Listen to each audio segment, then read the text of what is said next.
Jamaica land we love, to discuss matters pertaining to the welfare of our people and development of our country.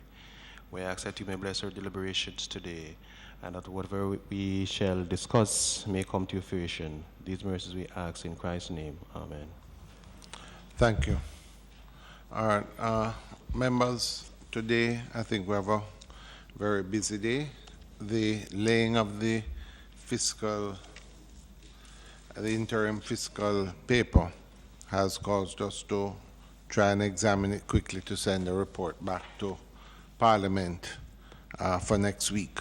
So we're going to take that first, and then afterwards we will continue our deliberations with the Ministry of Transport and Mining. Correct? Yes. Just for the record, members, next week I will be off the island for the meeting. I've asked Member Phillips to chair the committee where we continue. We're hoping, if able to complete the deliberations today, to start with the Ministry of Justice. But that's contingent on how today goes. So with that, members, I would like to welcome the Ministry of Finance and Planning and Public Service to the committee. I see Ms. Morrison, you're the acting financial secretary. Am I correct? Yes, and of course, Ms. Jarrett, and we have the governor of the bank and the director general of the Planning Institute with us today. So, members, I would turn over to Ms. Morrison. Are you going to be leading the discussion? Turn it over to you to give your remarks, so give us an overview, and then certainly the governor and Dr. Henry, if you would like to add, and then the members can then have a discussion. So once again, welcome, and over to you, Ms. Morrison. Okay, thank you. The interim fiscal policy paper is legislatively required to be tabled within 6 months of the passing of the budget. So it has so been tabled. The interim fiscal policy paper is essentially comprised of 3 parts: a fiscal responsibility statement, a macroeconomic framework, and a fiscal management strategy. I am just going to try and give a short overview of the contents of the paper.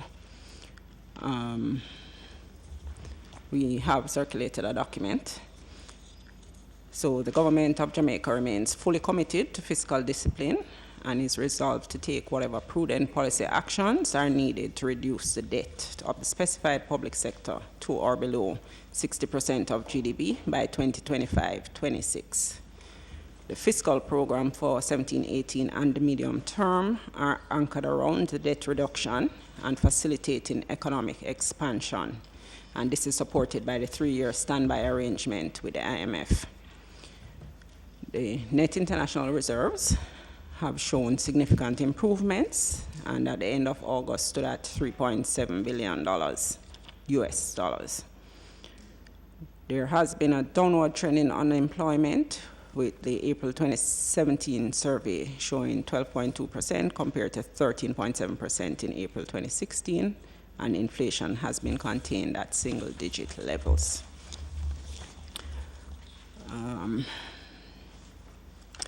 At the end of July, the paper primarily speaks to in July, because that's the information we had available at the time in terms of the year-to-date.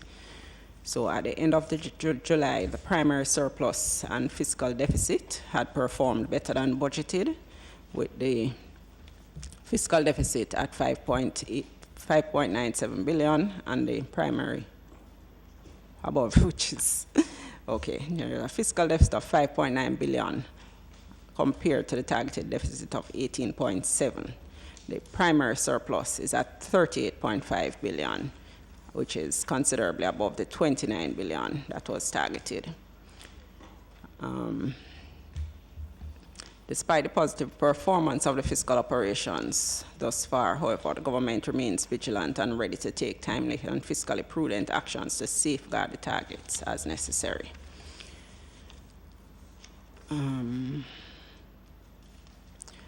The economy performed positively during 16-17 with real GDP growth of 1.3%. This is a review of 16-17.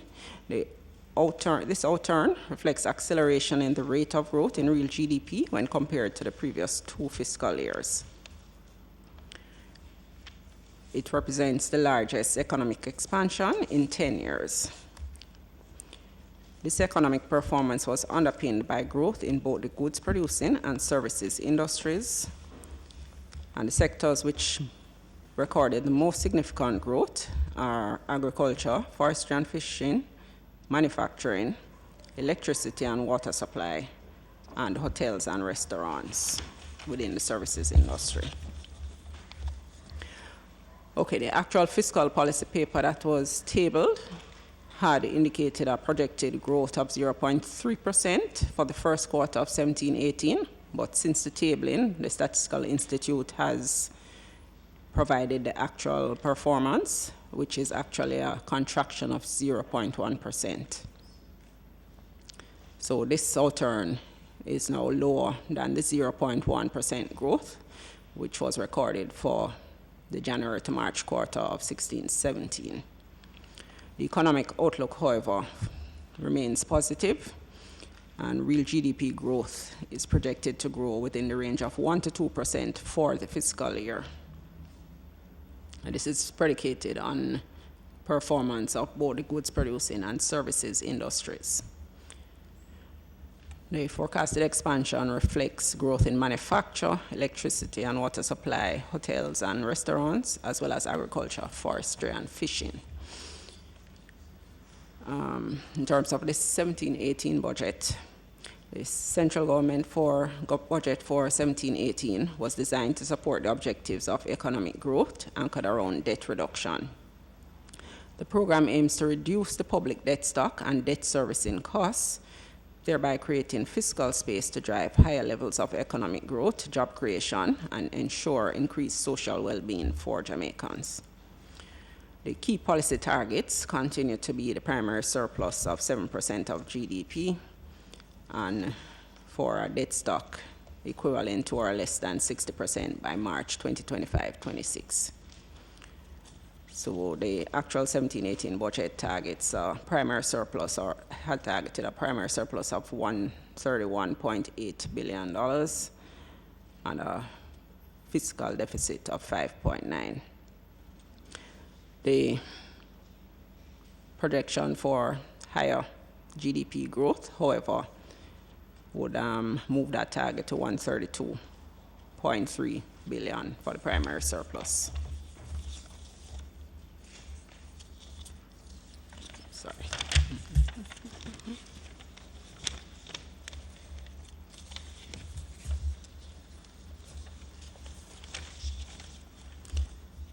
Okay, I'm going in the wrong direction.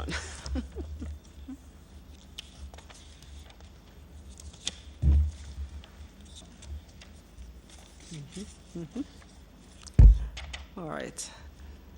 The central government expenditure, excluding amortization, was originally budgeted at $543.1 billion, with $493.8 billion allocated for recurrent spending and $49.3 billion for capital spending. The non-debt recurrent expenditure was budgeted at $355.9 billion, representing a 10.5% nominal increase over the 16-17 outturn. The allocation for compensation is $193.2 billion, and it includes provision for wage increases, for arrears for groups that were not settled in 16-17, and arrears to health groups from the 2008-2010 wage period. The provision for capital programs of $49.3 billion represents an increase from the outturn of $42 billion, a 17.5% increase since over 16-17. Revenue and grants projection of 537.1 billion for 17-18 represents 28.5% of GDP compared to 28% in 16-17. Of that, the tax revenue of 478.3 billion, which was budgeted to grow by 5.9%, and this was predicated on a projected 7.2% nominal increase in GDP. The estimates for tax revenue include an amount of 13.5 billion to be realized from the new revenue measures that were introduced, which was expected to neutralize the PAYE loss from the increase in the threshold. Central government operations for the period April to July generated a fiscal deficit of $6 billion, which was 68.1% better than budgeted. The primary balance for the same period is 38.6 billion, which is 32.9% more than the 29 billion and 5.9% better than 36.4 billion generated over the similar period last year. We have a table just indicating a breakdown of the main revenue areas.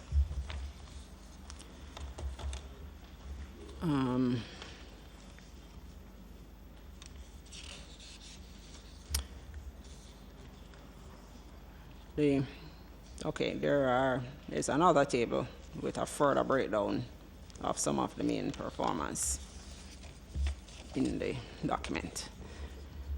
Okay. The revenue and grants for the full fiscal year are now estimated at 542.4 billion, representing a surplus of 5.4 billion or 1% when compared with the budget. Tax revenue is projected at 481.5 billion. So the projection at this point is for a better than budgeted performance for the full fiscal year on the revenue side. Central government expenditure for the fiscal year is projected at $550.2 billion. This is excluding amortization, which represents a $7.2 billion in additional spending compared to the budget, the original budget. Non-debt expenditure is projected to be above budget, driven by programs with a projected 3% increase above budget and compensation projected to be broadly in line with budget. Interest payments are also projected to be above budget, and this is as a result of the higher than budgeted domestic interest payments, which have outweighed the external interest projections, which are down. The interest payments, of course, is related to actions that were taken earlier in the year. Capital expenditure, consistent with the growth agenda, will be maintained at the level of the budget. The fiscal policy paper also outlines some of the risk to the fiscal operations. Included in these risks are natural disasters, macroeconomic risks such as deviations from the GDP target, commodity prices, inflation, or exchange rate. The public bodies also may pose a risk, even if they are not guaranteed.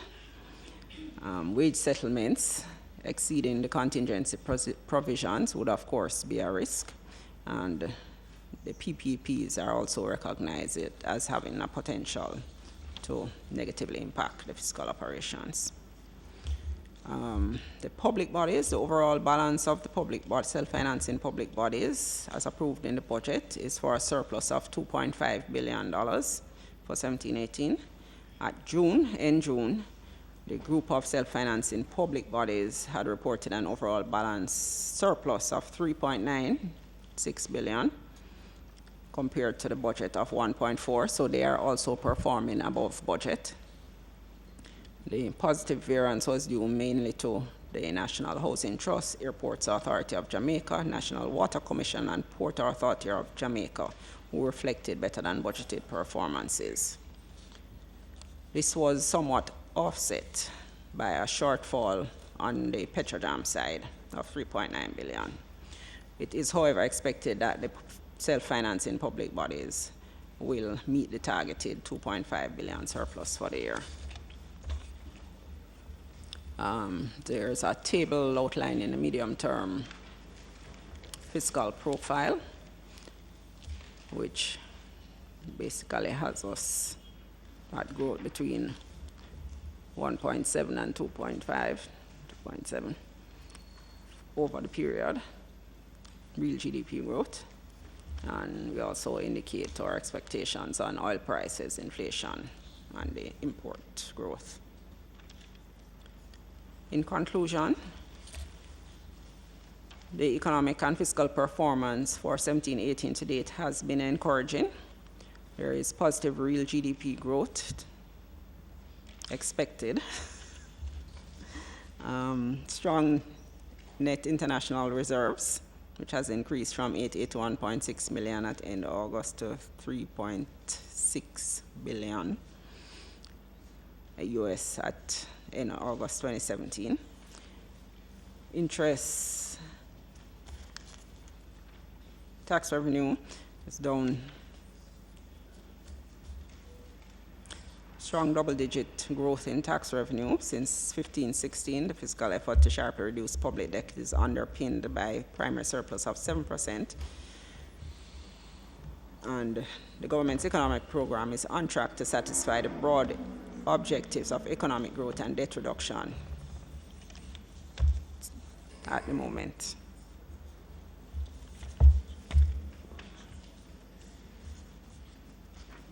Okay, that's it. I guess so. Chairman,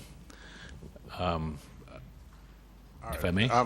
Before you proceed, Governor, what I will do now, members, I just want, if there's anything for clarification, not for discussion yet, just for clarification, and then we move to the three, and then open for discussion.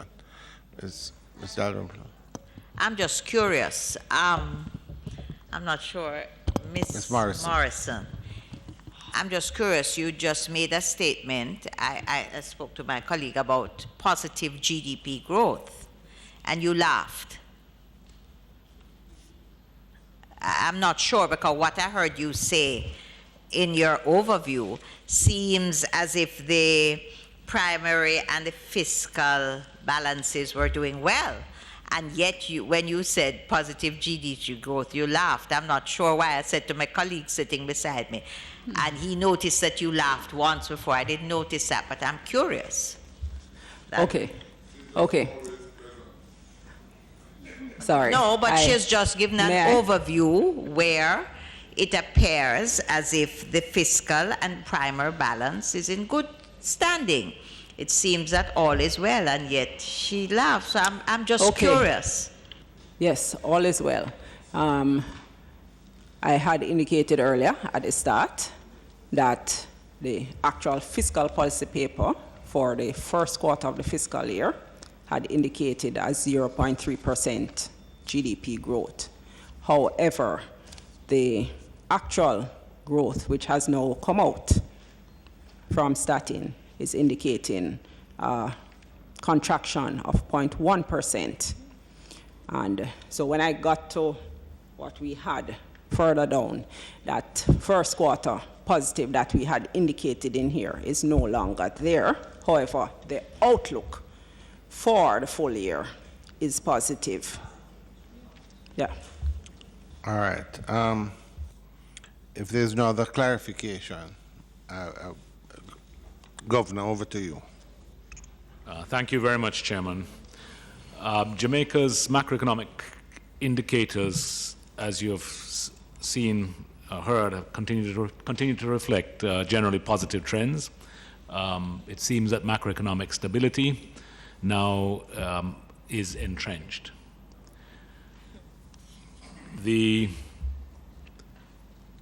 Just turning to inflation in the context of projected improvements in GDP growth and continued recovery in international commodity prices, inflation for the fiscal year we're now in, and looking into the following fiscal year, 18-19, we expect that we will see inflation within the target range of 4.0 to 6.0%. This forecast for inflation assumes that inflation expectations, which is the main determinant of inflation in Jamaica based on the bank's research, that inflation expectations will remain anchored at about 4%, 4.0%.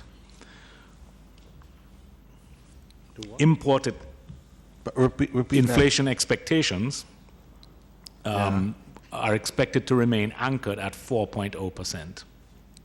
Inflation expectations, our research shows, is the main determinant of what inflation is going to be. Expectations are measured by a survey that we have carried out But on what our is behalf. inflation now?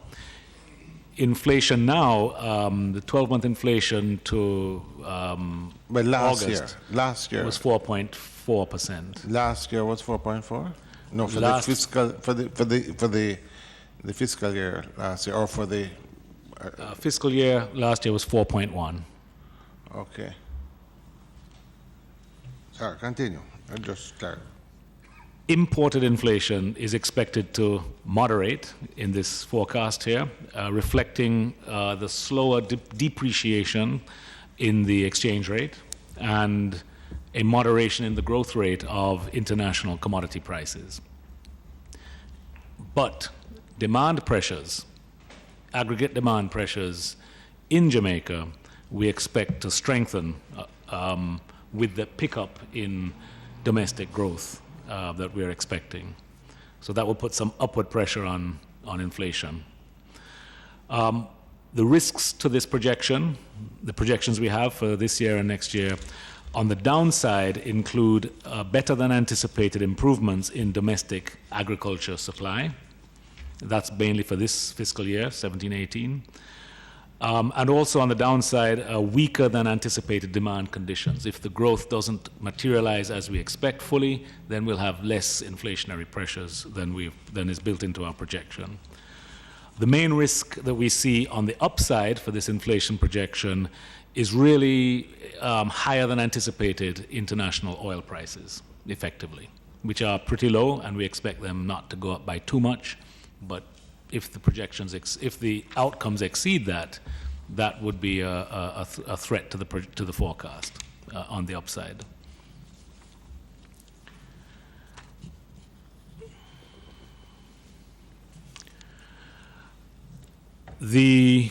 Turning to the balance of payments,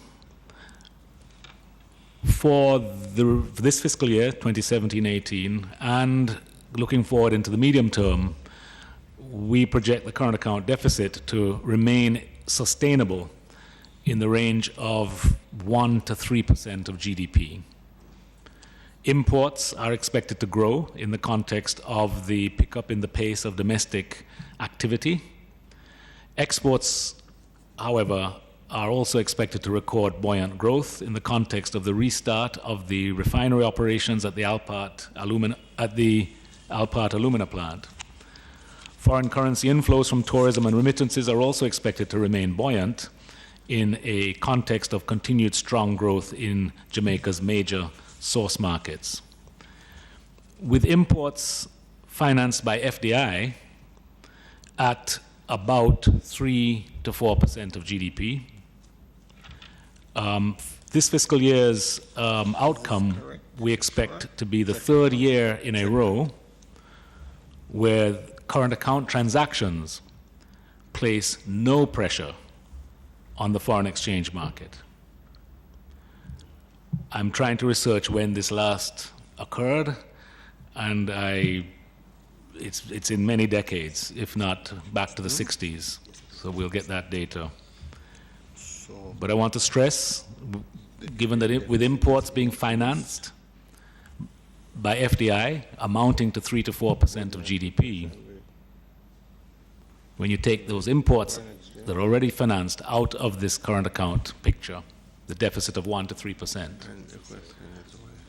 we can see that current account transactions exert no net pressure on the foreign exchange market for the third year in a row. Against this background, Chairman, the net international reserves, as you've heard, have grown. Just bring it up a little bit more up to date. At the end of September, the NIR was 3.1 billion. That's up from 2.8 billion in March. As you can see, that's somewhat down from the August figure that you just heard from the Financial Secretary, but that relates to the fact that there was a major financing operation by the government internationally, very successful one, and so it was a liability management program, so reserves went up when all the proceeds came in, and reserves dropped when they were paid out again for the purposes for which they had been raised. And I think you can hear more about that. I think very successful debt management operations in due course. The stock of non-borrowed reserves amounted to 2.37 billion at the end of September.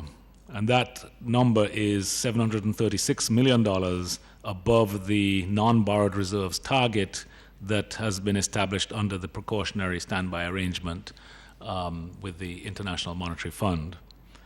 Non-borrowed reserves is the NIR that we're all familiar with, and we deduct from that the US dollar CDs that Bank of Jamaica has issued on its balance sheet. So we're just taking out what we owe in these US dollar CDs. That's the non-borrowed reserves. We expect to continue this strong performance on the reserve levels as our gross foreign reserves approaches 100% of the ARA metric. Gross foreign reserves is now the total amount of US dollars and other foreign currencies that Bank of Jamaica has control over in our balances abroad. So it's a total aggregate amount, and that number today stands at, or yesterday I should say, stood at $3.7 billion. The 100% of the ARA metric is a dollar figure equivalent to $4 billion. So we're pretty close, and I think this is something we expect to, we're aiming to reach in good time. So with all of that said, Chairman, I just turn to the foreign exchange market and the exchange rate. For the fiscal year, for the 12 months up to the 2nd of October, the exchange rate had depreciated by 1.0%. That compares with, for the same period the year before, 7.6%. Significantly slower pace of depreciation. But I would say, Chairman, significantly, we have at last moved from the one-way market that we have sadly become accustomed to in recent years. The slide, that is the common term being used, where it just goes one way. We have moved from that at last, Chairman, to a two-way market. The dollar goes up and it goes down.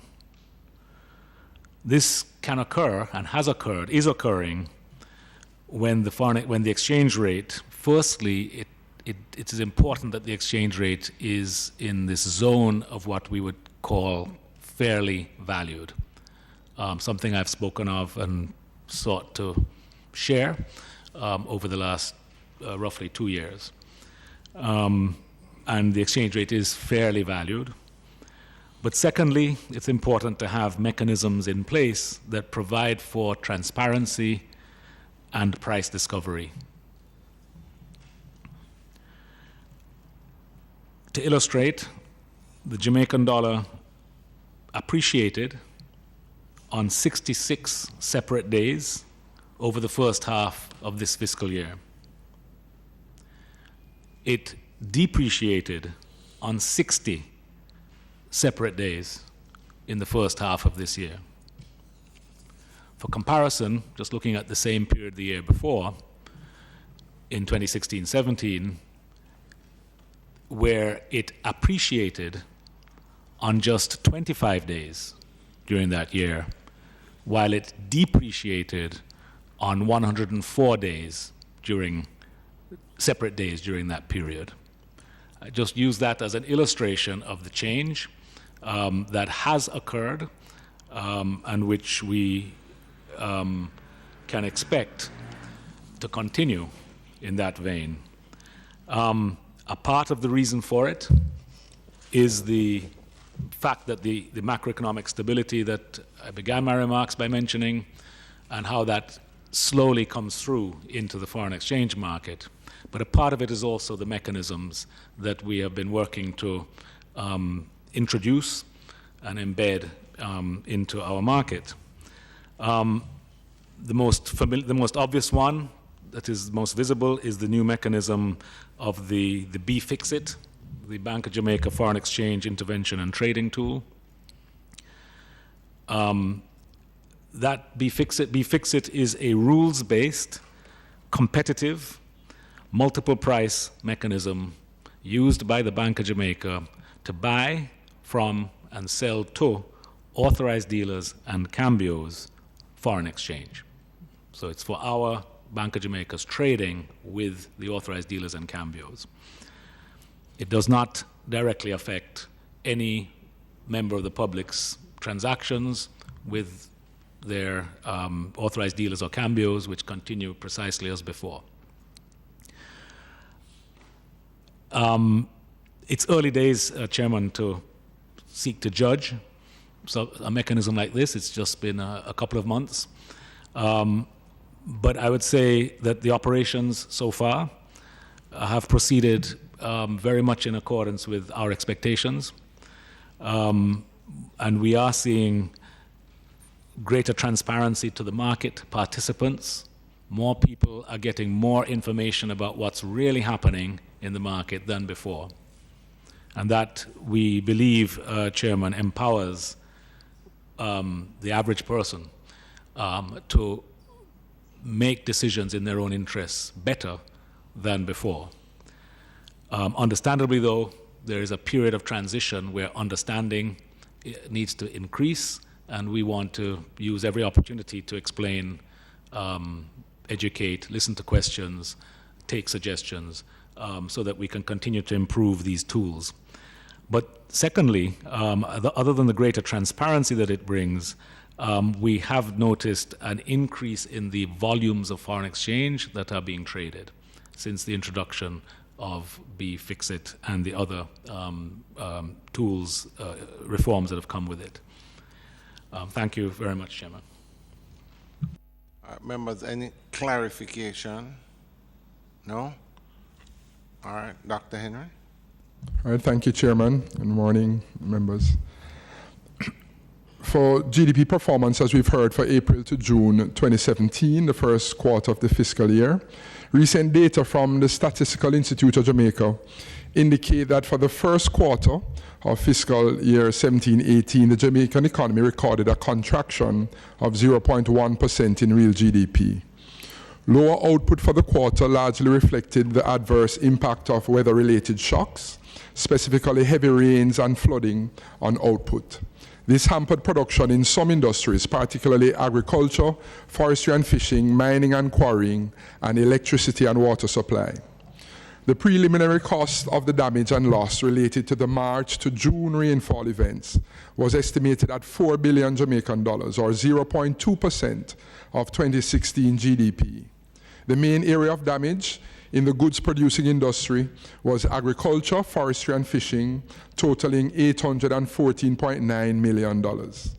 Within services, the infrastructure-related industries were the main areas impacted, specifically roads and bridges, which totaled $3 billion Jamaican dollars. In the goods producing industry, it is estimated to have declined by 3.3% relative to the corresponding quarter of the previous year. And the decrease was attributed to declines in agriculture, forestry and fishing, and the mining and quarrying industries. This contraction outweighed growth recorded in the construction and manufacture industries. Agriculture, forestry and fishing contracted by an estimated 9.5%. As initially indicated, the performance largely reflected the impact of the adverse weather conditions during the review quarter. And this resulted in a decline in other agricultural crops, down 12%, traditional export crops, down 5.6%, and animal farming, down 0.9%.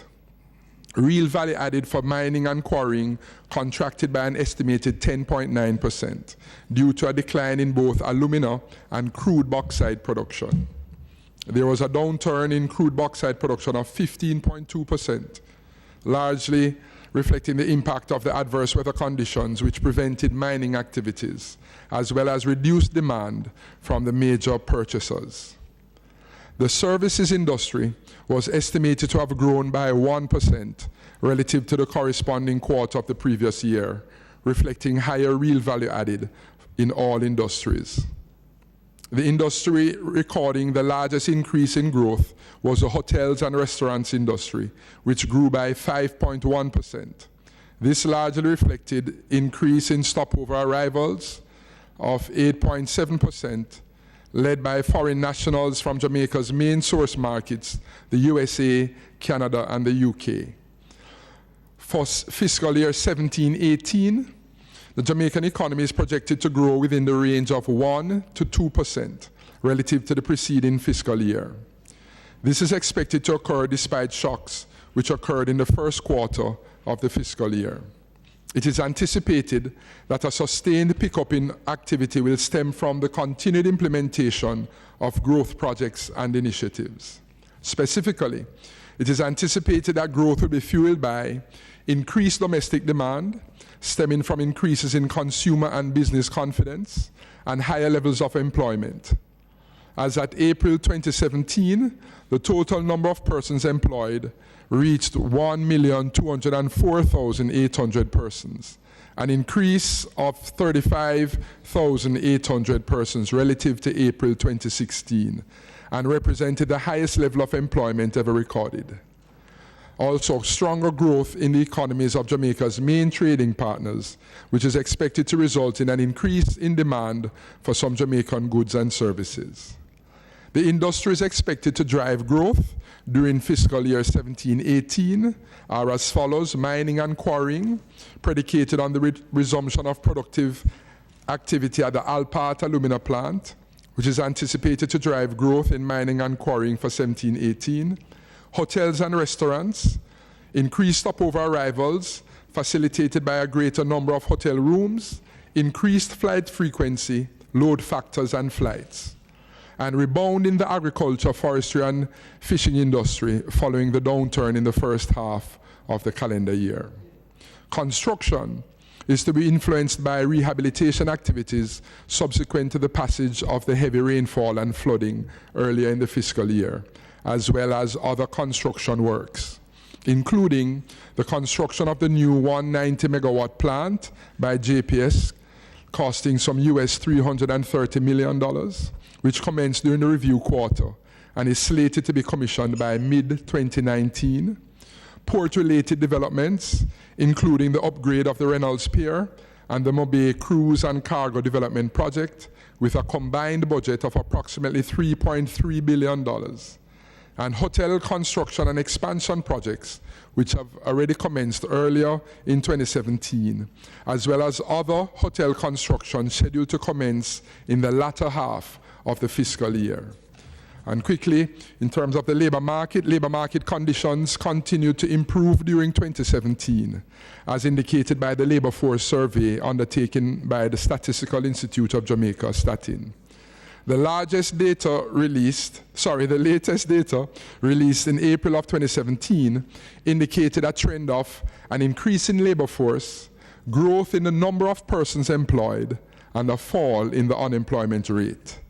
In April 2017, the employed labor force increased by 35,800 persons, and when disaggregated by sex, the analysis revealed that the number of employed females rose by 25,100 persons to 534,400 persons, while the number of employed males rose by 10,700 persons to 670,400 persons. As at April 2017, the total number of persons employed reached 1,204,800 persons, representing the highest level of employment ever recorded. And this exceeds the initial previous highest level by 30,300 persons. As at April 2017, the unemployment rate was 12.2%, as indicated by the survey. This rate was the lowest recorded since October 2010, when the unemployment rate was 12%. The decrease relative to April 2016 reflected declines in the female unemployment rate, which was 15.3%, and the male unemployment rate, which was 9.5%. The youth unemployment rate, and we're looking at persons aged 14 to 24 years, that rate declined from 32% in April 2016 to 28.9% in April 2017. The job-seeking rate stood at 7.8%, representing a 1.3 percentage point reduction. An analysis of the employed labor force by industry revealed that 11 of the 16 industries recorded increased employment relative to April 2016. The largest increases in employment levels were recorded in real estate, renting, and business activities category, up 9,700 persons to 85,600 persons, and in the agriculture, hunting, forestry, and fishing category, up 6,700 persons to 211,500 persons. The increase in the former was partly associated with an upturn in activities in the business process outsourcing sector, the BPO. And the industries that recorded the largest decline were manufacturing, down 2,600 persons, and private households with employed persons, down 1,700 persons. Thank you, Mr. Chair. All right. I have member Paulwell that wants to open, but remember, if you just some clarity for you. You have a table on page 10. The macroeconomic profile.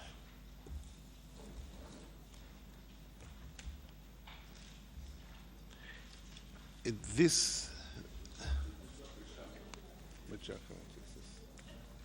That's FPP itself. Right, it's the fiscal. All right. Now, this changes as we go along. This, in other words, if you bring one in January or February, and you reach the end of the year, if there are any changes, you change the variables in here as you go along. All right, correct. The reason I ask is that you have here, for example, inflation.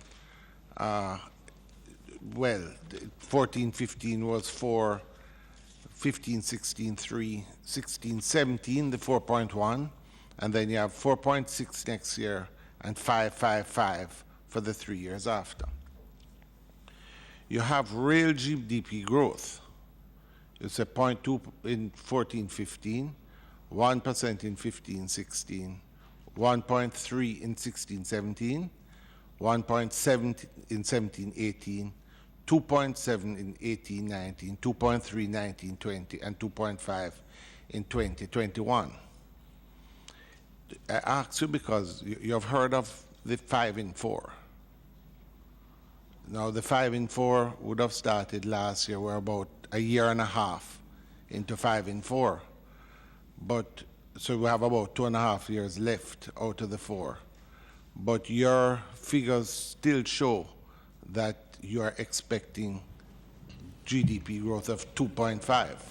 So is it that we really are expecting 2.5 in 4 or 2.4? And that is with figures before you have revised them downwards. Again, because I suspect that with the outturn, it is not as optimistic as you would have even expected before. All right, thank you, Mr. Chair. So from the outset, we expect, as we've said, that growth will pick up going forward, moving away from that negative exogenous shock, the heavy rainfall and the damage occurring in the previous half of the year, of the calendar year. And so as we go forward through the medium term, our projections would remain as we go forward. As the information is updated, as you've correctly said, we tend to update the figures as more information comes in. The 5 in 4 from the outset was said to be aspirational. And it was what the country, aspirational, what we were striving for as a country, in underscoring our collective effort to have more robust levels of growth. In the initial document that was issued by the Economic Growth Council, you would see there a letter. It contains at the front and outset a letter by the PIOJ, whereby we endorse the aspirational 5.4, saying the conditions under which that could take place. What we project through the medium term is what we call a baseline estimate of growth within the 2 to 3% of GDP range, that's saying baseline going forward. But under certain conditions, you could see more robust levels of growth. We tend to highlight them as we report to the country, typically speaking of the upside potential for growth. And we highlighted a few things. We said if you were to curb crime, and crime is a huge deterrent, we've said, the cost of crime on the economy. We said that if you were to implement at a faster pace the strategic investments that are designed to drive growth and employment, specifically. We said if you were to continue the reforms as outlined in our medium-term economic program of improving the business environment and increasing and improving the competitiveness of the country. And the good news is it has enjoyed bipartisan support. And by that, I'm not just speaking, politically, but the civil society, private sector, everybody agreed on the initiatives. And we were just saying that if we continue to be focused and in a more aggressive way to implement these things, you could see these more robust levels. And some of them, what we've identified, have been supported by empirical studies that suggest that if we were to reduce crime by a certain amount, you would see a lift in the economic growth rate. So it's not, there's no dissonance, Chairman, and I know some persons in the media thought that we were contradicting, and we said no from the very outset. We were very supportive of the collective drive to have more robust levels, and we spoke about the conditions under which that could be realized. And I think as we look at the trajectory of growth, a lot of the structural, I would say, impediments, but we use the term structural imbalances in the economy, have been addressed. We heard the Financial Secretary speak to macro stability and the types of fiscal performance. We've seen greater fiscal discipline. We are seeing the improvements in, and we say greater outturn in the monetary and the financial sectors of the economy. And in keeping with that, we are saying the foundation is there for continued growth. The risk always remains. Among the risks, while we speak of commodity prices and oil price shocks, is adverse weather. And we just have to look in recent times what has happened to some of our neighbors and realize the total devastation that can occur. So it remains a huge risk for us. And we continue along with partners to try to build the country's resilience and to mitigate and to reduce disaster-related risk and its impact on Jamaica. But the question, 1.5 years into the program, you have not revised your figures upwards, your projections. Your projections remain at this point at 2.5. So at this point, it remains in the range of the 2 to 3% through the medium term. Now, because we've experienced some negative shock, and it has been so adverse in terms of the numbers, we'll continue to watch. If the same areas we identified, if the pickup is greater in terms of implementation, and we continue along the path of discipline and implementation, you could see that number going up. But it is that we continue to update as we have information coming in and as we see what is happening in the environment. The reason I asked, Dr. Henry, is just there is an aspirational and then there's reality. And the point I'm making is this, that we're 1.5 years into the program. Your projection at this point with 2.5 years left is a projection of 2.5. You indicate that it can either move up or down. Yeah. I'm suggesting that based on the information you have brought to us today, that it is more likely to move down than up, given the fact that we have had less than projected growth, certainly in the first quarter. And you had revised it before when you came to our first meeting this year, which you revised the last quarter, I think it was of last year. You had revised, yes. So it is for us as a committee. One thing is for us for something to be out there, but we need to have a reality on which to measure. Do we have? Just as a question, the second quarter, the figures would not be in, but you have, what was the projection for growth in this second quarter of this financial year?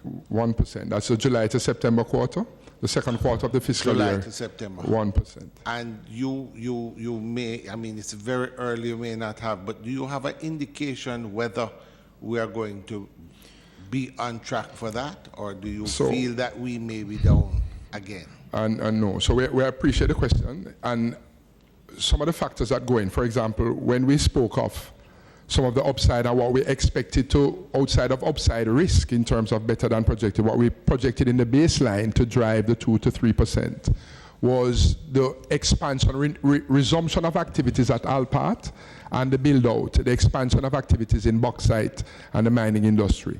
And they had projected that they would have been much further in terms of production by this time and through the end of the calendar year. They said they would have been at some 100% of their anticipation. We had more conservatively estimated at maybe 80%, and they plan to build a new plant, as you know. And so that drove, we thought, would have, in terms of assessment, would contribute quite a bit to the outturn in bauxite and mining with the alumina production. And so we continue to watch that. So that's something we look at. When you would have seen it, you recall when we came in our initial projection for the fiscal year 16-17, we had at 1.1 when we saw some of what was happening from March to April in terms of adverse weather, and it turned out at 1.3. So you'll find that even while we assess, conditions may change, and it may even lift what we project, or it can make it worse. So that's what we continue to monitor. That's what we continue to monitor, and it would suit us to do so in real time, which we do. So as the information comes, we tend to assess, and it affects our estimate going forward. But rest assured, Chairman and committee, we continue to assess from a planning standpoint in terms of forecasting and projections on the economy, and try to inform the types of actions and initiatives that we think would help to drive growth and increase our level of job creation. So that's what we are about. But at the end of the day, we're still at 2.5 projected at the end of that 2021. At this point, that's it's our baseline. Okay. Right? Mm-hmm. Member Paul. Chairman, I have 3 questions, and the team has acknowledged that we have achieved macroeconomic stability. And this has been so for a number of years now. So for me, the details are not as crucial as they used to be, NIR, inflation and so on. We're almost taking those for granted. But the one figure that we have to be focused on, drilling every time, is the one where you have started, the issue of growth, because we are going to be treading water in this state of stability, but we might very well be in the ocean where we can't stand because of our debt to GDP. Hold on. And until we are growing, we're not going to get to the shoreline. And so I want to raise the issue of growth again. We're glad that we achieved the 1% last year. And this year, we're seeing negative growth. I'm happy that you're doing real-time monitoring, because the second quarter for me looks like a no growth again, especially because I'm aware that some of what was expected with, say, Alpat will be pushed to the third quarter. And I suspect you might have and want to share with us what is your view of the second quarter in relation to that, because it is anticipated that that is going to be a decline as well. And probably you can just remind the committee as well of the definition for recession, just to see where Jamaica is in terms of, because that is what we don't want. And I want to, the chairman spoke of the 4 in 5, and it's very important that we clear up any dissonance within the government. Because if the people are told and believe that by 2019-20, we will be achieving the spectacular figure of 5% growth, which is what everybody would love to see. And if that's the anticipation, can you imagine if we don't prepare them for a failure to achieve that? And that sometimes that's where you get the great psychological depression in the system. If you're anticipating 5%, and even if you get to the 2.5, which will be good, but if you fail to make the 5%, so probably it is now time for a clear statement to be made that this is not possible. This is just not possible. It is not going to happen, and just state it up front so that people don't get into a state of depression. Further depression. And because you are the credible body,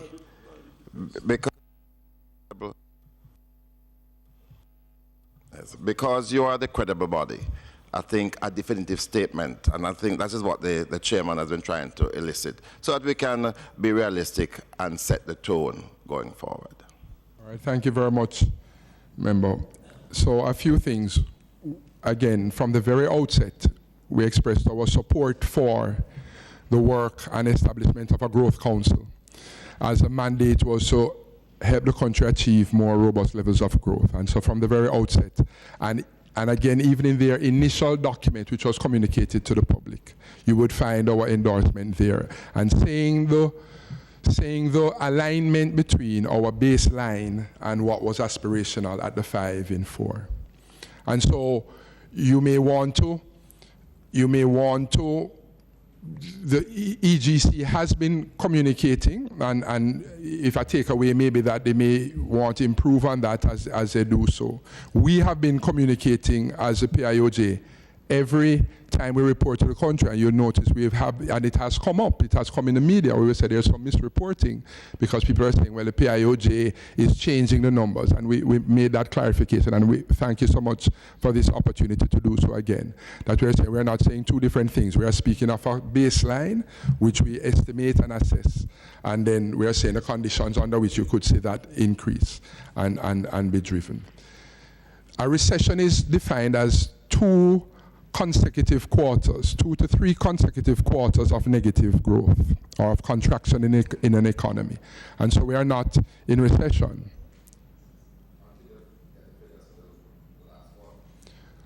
Can I draw attention to something a little more?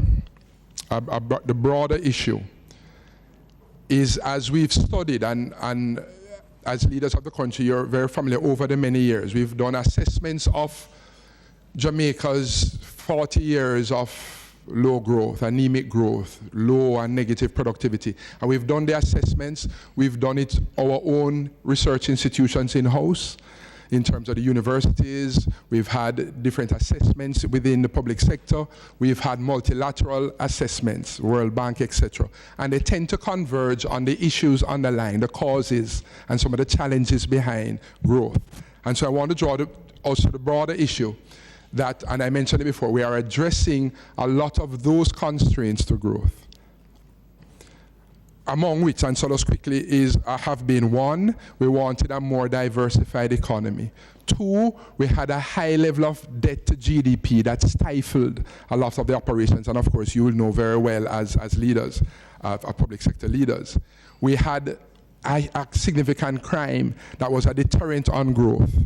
We wanted to see more stability in terms of, we had what we call a fiscal dominance because of the government. But Director General, forgive me, I'm just trying to ascertain whether or not, in relation to the second quarter, what do you see as the picture? So we had said our estimate is at 1%, and we gave that, our current estimate for the July to September is at 1, and we gave the assurance that we continue to revise as more information may become due, as may become apparent to us. So it's something we continue to watch. But Minister, and I appreciate the point, and I'm not being evasive, I want to draw the attention. I was making a point to a colleague earlier that if demand for Jamaica's goods and services, so tourism, Chairman, if world demand for tourism tripled, it really couldn't benefit Jamaica unless we simply increase the price, because we didn't have the capacity to take on more visitors. But what you're seeing in terms of room stock build out and flight increasing, what you're doing is increasing the capacity of the sector. If Alpart builds a new plant, you're seeing an increase in capacity because it's modern and the productivity should increase, etc. As we continue to address issues on the supply side, that we can increase the supply on the supply side, our ability to do more, then we can, in a sustained way, see that the growth that we want. And it has been. When you look at the Asian tigers, Singapore, Japan, it takes time, and we're not excusing because we're really trying to be aggressive in driving growth, but it takes time. So we look at the fundamentals, which the international economy has seen by increasing our sovereign rating, right? You see the ability of the country to borrow at lower cost. You're seeing that play out. And I'm just saying, let's continue to watch that without being, we're all impatient of growth. We want it to happen more robustly, etc. But we just continue to stay focused on building the resilience of the country and the capacity to have that sustained. When you say you take for granted, and I know what you mean when you say you take for granted inflation, that's because there's stability. Can I suggest it's something that if we don't sustain the efforts and initiatives, you can lose them. And so we never take it for granted. But we are very pleased that we are seeing that progress, but we still have a way to go. Mr. Chairman. All right, I have the governor. Member, you wanted is a substantial point or a clarification? Right, no, I just want to say that there is no dissonance within this government as it relates to economic growth. You heard earlier on some of the factors that are not in the numbers yet would include the efforts to curb crime, which, as we all know, there have been studies done that show how much crime is taken out of economic growth. If we implement faster, and we're seeing that already, if you look at our capital spending relative to budget, we are closer to budget. We're implementing at a pace, increasing the competitiveness of the business environment. Those are things to come that are not yet in the numbers that are being published by the PIOJ. So I find it quite alarming that for members of an administration who for years and the economy did not grow or grew very little, to now be trying to talk down the 5% growth, the 5% expectation, the 5% that we're striving to, I find that to be quite incredible. If you look at the employment numbers, highest that we've had. If you look at the recent new job creation, we haven't seen those numbers in a very, very long time. Growth takes time, and that's why we were looking at a 5-year period. There are many things to happen between now and then. There is no dissonance across this government, about where we want to get to in terms of GDP growth. Member Williams, I don't think that, I think it's a little unfortunate the point you have taken. What we are looking at is the Planning Institute has brought some figures and we're really trying to clarify. And I'll tell you quite frankly why. There was a platform that set. Member Paulwell made the point that macroeconomic stability is something that we are starting to become accustomed to, because over the last few years, going back, those parameters had been put in place. So we're comfortable. What we want to be certain of is that we're going in the right direction. Dr. Henry, I would call your attention. Last year, September, we met at exactly this time here at the PAAC, and you gave us the fiscal policy interim report. At that time, for the period, we didn't have it to 2021, you had it to 1920, your projections. And at that time, your projection for growth in GDP for 1920 was 3.2%. It has now been revised to 2.3%, almost 1 percentage point down. So obviously, something is going in the wrong direction, which is what we're trying to clarify. Why is it if we want aspirationally to go to 5%, we seem to be going in the opposite direction? All right. So, again, and so... Mr. Chair, with your permission, my question is linked to that, so it'll make it easier for Dr. Henry to answer both together. Chairman, before, may I... One at a time. Member Jackson... In terms of the adjectival part of what we're doing here, I keep saying it, and at the risk of sounding like a broken record, may I just encourage us to be faithful to Section 73A of the standing orders? Because I find that our obligation is that we examine the budgetary expenditure of the government agencies and public bodies to ensure that expenditure is done in accordance with parliamentary approval. Can we go back to looking at what was set out at the beginning of the year and be faithful to it? Do that examination. And secondly, monitoring expenditure as it occurs and keeping the parliament informed of how the budget is being implemented. Can we be faithful to that? If you're saying that what you're doing is wide enough to be encapsulated in 3, inquiring into the administration of the government to determine hindrances to efficiency and to make recommendation to the government. But thank you. You know, Member Campbell, each time you bring it up, you read the first 2. And let me say, if what we are doing, Chairman, is to proceed under C, let us be careful where we're going. We're not examining policy here. We are looking at the administration to determine hindrances. And so that I don't think there's anything set out in paragraph 3 that we can't understand. Let us be faithful to the words that is very clear language, which is placed in paragraph 3. Look at government, the administration of government, to determine hindrances to efficiency. And I'm not sure which part of that we're failing to understand. So Member Campbell, you're not at all curious about the fact that the Planning Institute, which we have in front of us a fiscal paper for examination, if the growth targets have been decreased by almost 1%, well, 30% in total from last year, September, you're not concerned about that at all?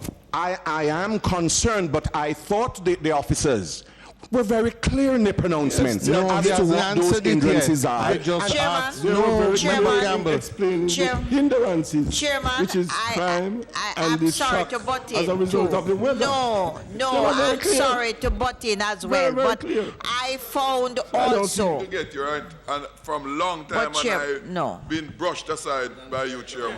Oh, come on, Members. Nobody All right. can Chairman brush has you brushed aside. me We're going to, Member Jackson has the floor. Let us each will have a chance to have their intervention. Member Jackson. And Mr. Chair, I am happy that you have ceased to brush me aside. Mr. Chair, in keeping with Section 73A of the Standing Order, 73AC, I wish to ask the following question. In keeping with the Standing Order. Dr. Henry, you made in further to your answer to my colleague, Paulwell, you sought to give some clarification to the 2.5 projection for the end of the 4-year period, 2021, 2.5. And you recall earlier on I asked for certain clarification about that 5 in 4, and you made it clear that it was an aspirational projection, while these numbers represent the real projections. Is that correct? Baseline, yes. Baseline projections. Yes, the real. Baseline projections. Yeah, baseline projection, fine. We won't dwell on that. We won't split hairs there. Mr., I have a little engineering background, and we tend to look at the real outcome, the real things you do to bring the result. You have a problem, you design a problem, a solution, you build it, and you solve the problem. You made the point that in making the projections, you looked at some of the hindrances that will cause you achieving your goals. For example, crime. And you refer to the World Bank study, which I'm aware of the cost of crime. Page 15 of the fiscal paper. It reads, the crime level is inimical to economic growth and the society at large. And the government of Jamaica enacted legislation which allows for areas in the country to be declared zones of special operations, or ZOZO. Details on the cost of these and other additional spending will be outlined when the supplementary budget is tabled this year. Now, this comes to the crux of my challenge. Both Ms. Morrison and Dr. Henry, when these aspirational targets were being set, and as the chairman reminded, your target, which was even greater last year, was being set. We knew all along about the problem of crime in reaching these targets. They didn't spring up on us overnight.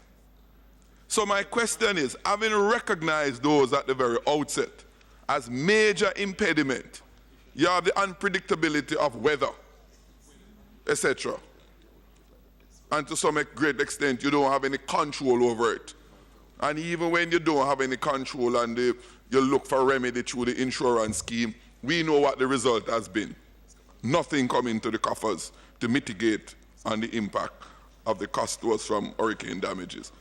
But take some of the identifiable ones, like crime, to be a major impediment to economic growth, and by extension, a major impediment to achieving the growth target. Why is it then that it has not been sufficiently provided for? Zozo just came along a couple of weeks ago. Are you asking me, member? No, the clarification in terms of your projections, knowing of these impediments. Okay. Because if you are going to make the projections, you would want to be satisfied that mitigating interventions would have been made to cause them not to be there to derail your projections or to cause your projection to become a reality. Okay, so the difficulty I have, which I want, as my good colleague indicated, our duty is to understand from an administrative standpoint, when you are the technicians who put these projections together, what you factor in as pragmatic things to arrive at these projections. Because I am seeing in the FS's, in the fiscal paper here, that it was identified as a target, but yet I know with certainty that the Ministry of National Security budget has been significantly cut when present. No, listen before you comment. The request made by the ministry, it is a norm. It happens across all administration. Ministries come with significant budgets, but what you approve, Ms. Morrison, is significantly low. Isn't that true? That the budget in the budget processing, the request from the ministry, right, is much less than what you grant than what they request. There's nothing new about that, so don't be defensive. No. The point I'm making, Mr. Chairman, can I get your... You are not being truthful. I'm not being truthful to say that the request that comes from the ministry is much greater than what they're allocated. No, don't make allegations that you can't substantiate, my colleague. It is a fact. I was there before when it used to happen too. It happened in all administration.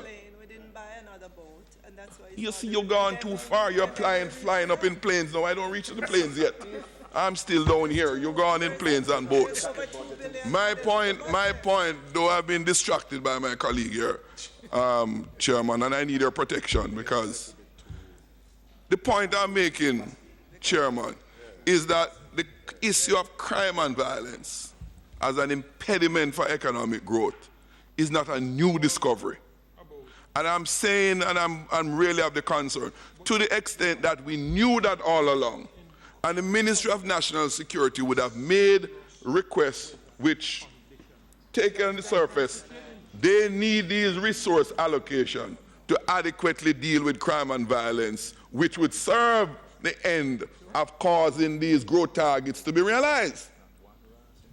All right, thank you very much. You see the point I'm trying, Dr. Henry? I think so. So when I see this here now, almost like a new discovery about crime and violence being an impediment to economic growth, I'm a bit concerned. In fact, more than a bit. I'm grossly concerned, because it is now just being identified, and as I said, as it says here, you are going to make supplementary allocation, not you know, Dr. Henry, the Ministry of Finance, make supplementary allocation, which I presume is only for Zozo and not for the other areas. But the Prime Minister has to make an announcement soon, I hear. So I presume that those, Ms. Morrison, additional resource requirement by national security would be provided for in the supplementary budget. So I'll allow Ms. Morrison to speak to some of those issues. But to be fair, member, if it comes in the context of a fiscal policy paper that outlines the fiscal plans, the plans, budgetary plans and allocation of the government, if it appears here, it's not fair to say it's new. They are saying this is an initiative that they are funding as a new initiative. But the issue, as you agree, we've been aware that crime has been a hindrance for some time. When we make our baseline projections, all the factors, as we have them come in to play. And so even as we look at, and again, the baseline, as Member Williams said, there's no dissonance, and I've made that point. There's no divergence, there's no dissonance, there is alignment. We are saying for our projections of the economy, as activities continue over the medium term through the 5 years, and we are careful to say that if certain conditions are met, you can have growth levels that exceed what we have projected at the current time. Okay, so we're saying, and those include measures to curtail crime, which we would agree also would represent an initiative to curtail crime. As we say, as we have initiatives to, as a member said, implement growth projects and capital expenditure, which represents the allocations for growth-inducing projects faster. So we are on the same page. When the chairman mentioned last September, coming here and giving a projection, 1 year later, last September, we wouldn't have seen the rainfalls and the impact that we'd have seen from March to June. So that's why we are continuing to say it's a dynamic process and trying to assure, as leaders of the country, that we continue to monitor the space of economic activity in partnership with private sector, all the other players, and of course in partnership with the leaders of the country. Okay, so you're saying that the 1% reduction is as a result of the weather?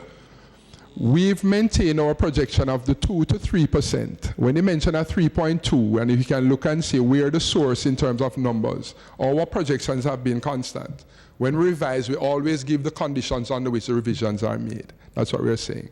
And so we're initially at the 2.3%, we said. For this fiscal, we revised to 1.7. And that's PIOG, and we've given the conditions under which those revisions, what informed those revisions. So we want to assure you as leaders, we want to assure the country that it's a dynamic process, that a lot goes in, that we try to be as in terms of comprehensive in our estimations. What starting comes out is the actual outturn, and we've seen that there's great, very close estimation. But more importantly than that is really, how do we, in this challenge to grow the economy, what are those right factors and levers? So when we mention crime, 10 years ago, 20 years ago, we identified crime as a hindrance and the cost of crime. What you're seeing in Azoso is an initiative to address, to greater address the issue of crime. This is my question, Dr. Henry. Yes. Is that you can only work with the numbers you have, right? Your projections are based with what you pick up out there with the numbers, what is happening. My question to you is to get more clarification as to what needs to be done to let those numbers stay alive. For example, when I raise a question about crime and violence, sure. Okay. It's not for you to solve that problem. Fully with you. I don't expect that from you. Sure. So, I want to be able to identify, put my finger on those things exactly excellent. that and so, need to be done so that those numbers can be realized. Thank you very much.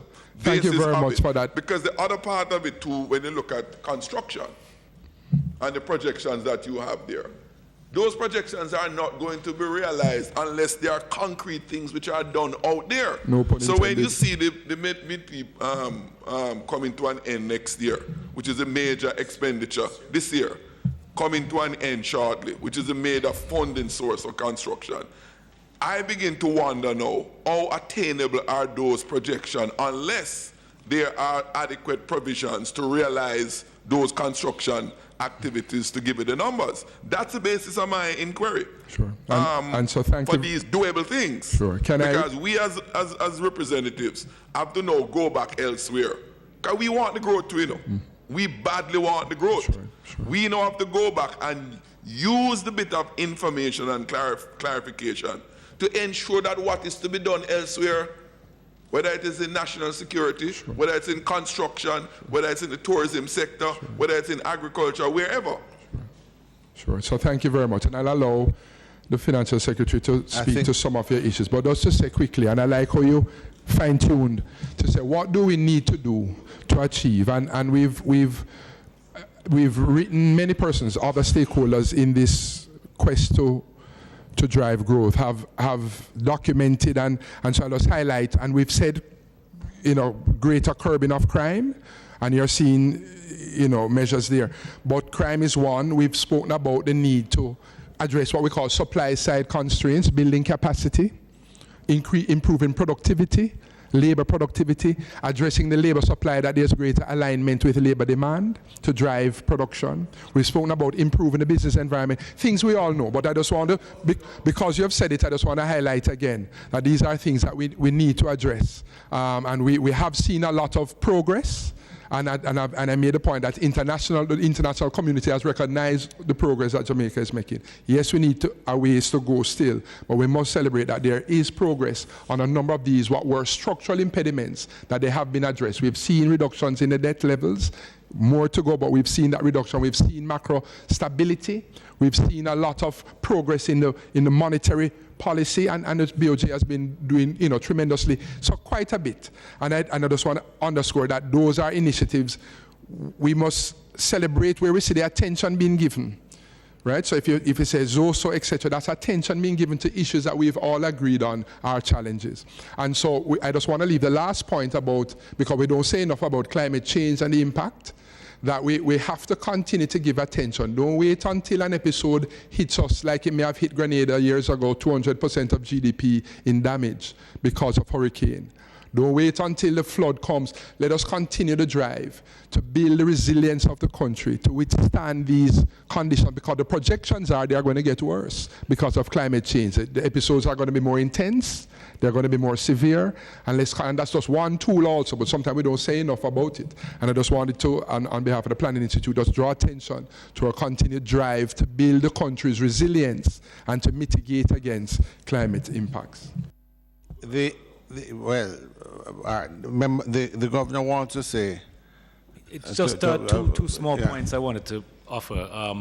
First, Chairman, thank you. I just wanted to sort of emphasize something that I think has been said, but maybe has not come across as clearly. The baseline projections are not to be thought of as targets. I think it's just important to appreciate. So recall that this is a macroeconomic framework on which hangs projections for budgets, the profile for debt, and other key variables that you then adjust policy to seek to meet. And so there's a sort of principle behind the baseline projections that is, maybe the term to use is perhaps conservatism, so that it is not, you don't want something that because of its impact on all the other variables, the key variables you will operate on, like the budget, that will not run the risk of overstating potentially what may come in terms of revenues, for example. And so we have to keep that in mind, I think, in the discussion.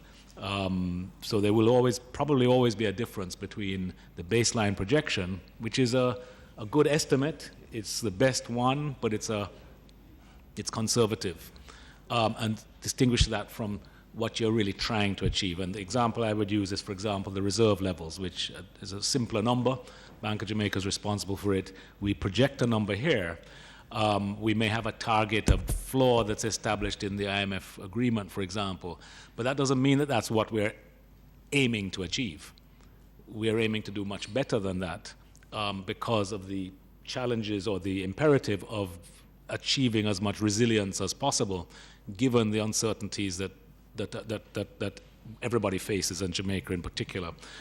So I just wanted to make that one point, Chairman, if I may, just to emphasize the difference between, I think, targets and the baseline projection for the GDP number. And I know it's a complex issue, and this is not trying to get into the debate at all that has just been going on. The second point, I thought I would just offer a little information, but it may be also relevant, since in the end, growth really arises, won't arise without investment.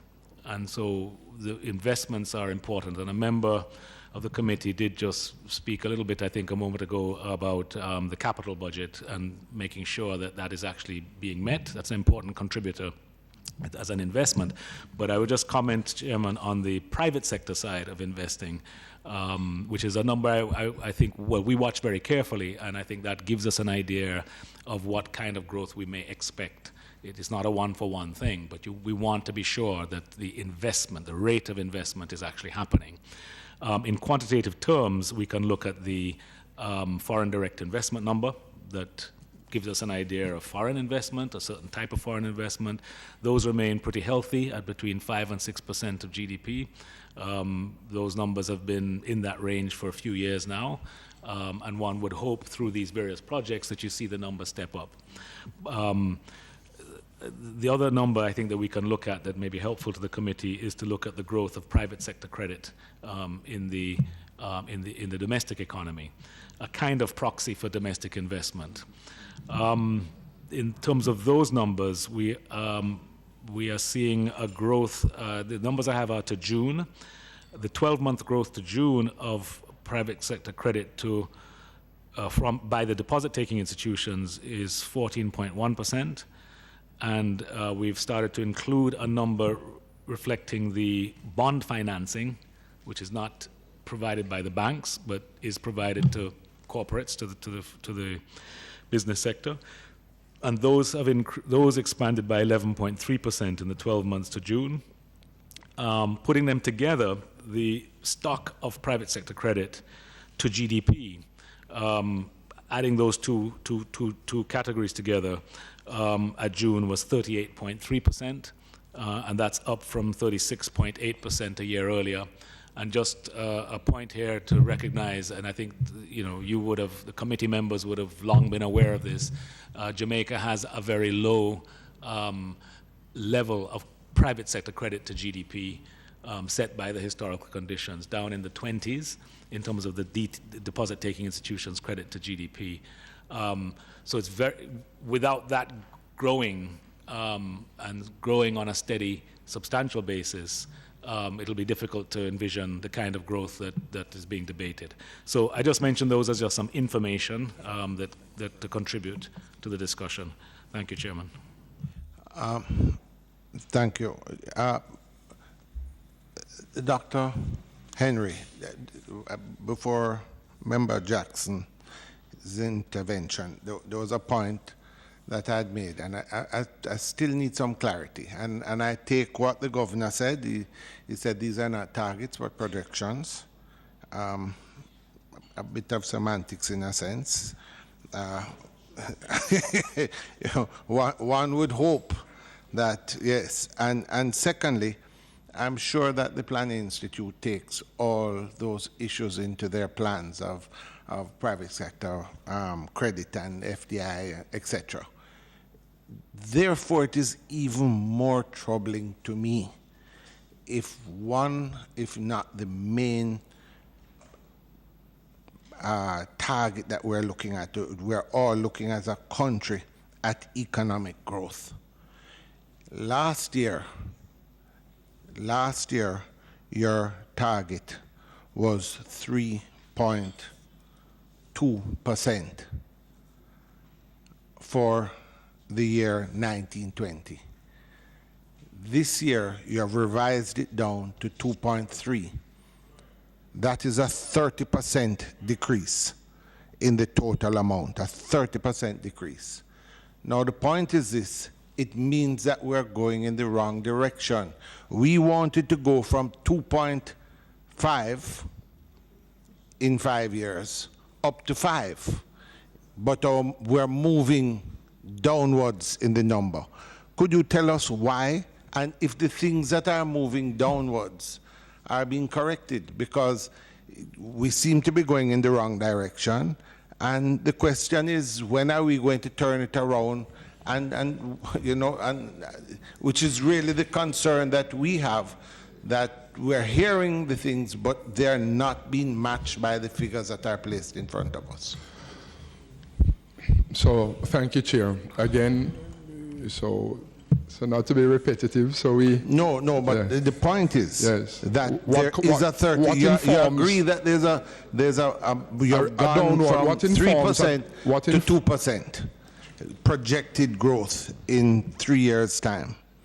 2 years.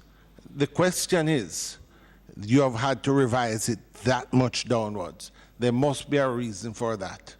And what are we going to do going forward? So again, we've maintained a 2 to 3% medium-term range of growth, and that remains. We projected for this fiscal year some time ago. You're saying that no, there's a 3.2, massive. so I'm saying, if you're going from 3.2 to 2.3, that's a 30% swing. So you can't say that you're maintaining the same amount. It's a massive difference between the two.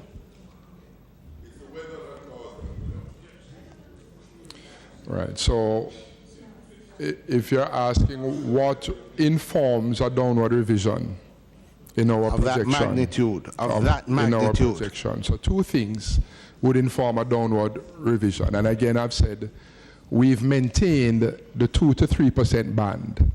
So the inference is, if it is exceeding that, maybe it may not be attributable necessarily to our projections.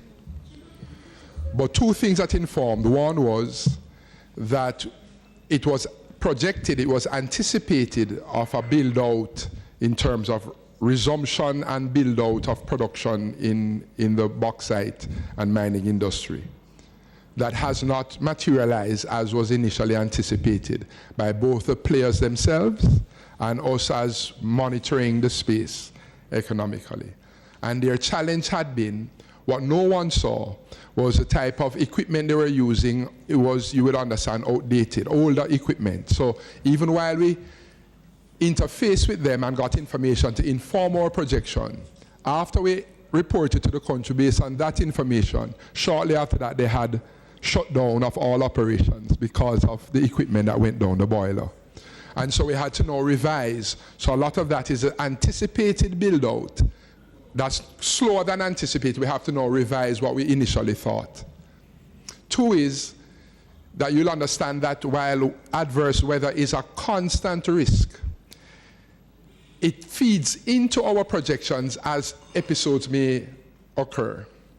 And because we've seen what occurred during the March to June earlier this year, then it had informed our projections and began to play out. So when we said 2.3% for this year, we have revised to 1.7. So largely those two episodes, those two issues, Alpat not resuming as aggressively as they anticipated, even though on the outset of our discussions we were a little more conservative, that even the outturn has been lower than even what we anticipated, so we had to revise down. And I wanted to underscore the point that it's a dynamic process, and we'll continue to inform, to update our projections, and for transparency and for planning purposes inform the country, and especially you as planners and leaders. Yes, Mr. Chairman, I have one question, but I just wanted to clarify this process. I was in discussion with Member Campbell about what we're doing, because under the Financial Administration and Audit Act, we do have the specific responsibility of contemplating this very important document before Parliament accepts and approves it. So it is quite in order. And, you know, I'm not very contentious, but when my colleague, the Minister of State in Finance, accuses me of trying to talk down the growth target, really, the last administration did set the stage for all of this. So I will, yes. I will is she forgive. saying that you talked it down 30%? Yes, can you imagine? I will forgive and move on. Yes, and especially because the governor of the Bank of Jamaica has also confirmed that we're looking at, these are not targets. These are, as you see them, real projections for the future. The Minister of State might very well, in another forum, will have to answer whether or not that 5 in 3 is still on board, but we will get to that. Yes, no, it's not 5 in 4. No, 1 year gone, a year and a half. So it is 5 in 3. But that is something else, and we don't have to bother the technocrats about that. But there is a matter. Yes. There's a matter about Petrojam. I'm amazed to see that there's a 3.8 billion loss in the tables for Petrojam, and I can't explain why that would be so when I was expecting some super profits out of Petrojam for this period.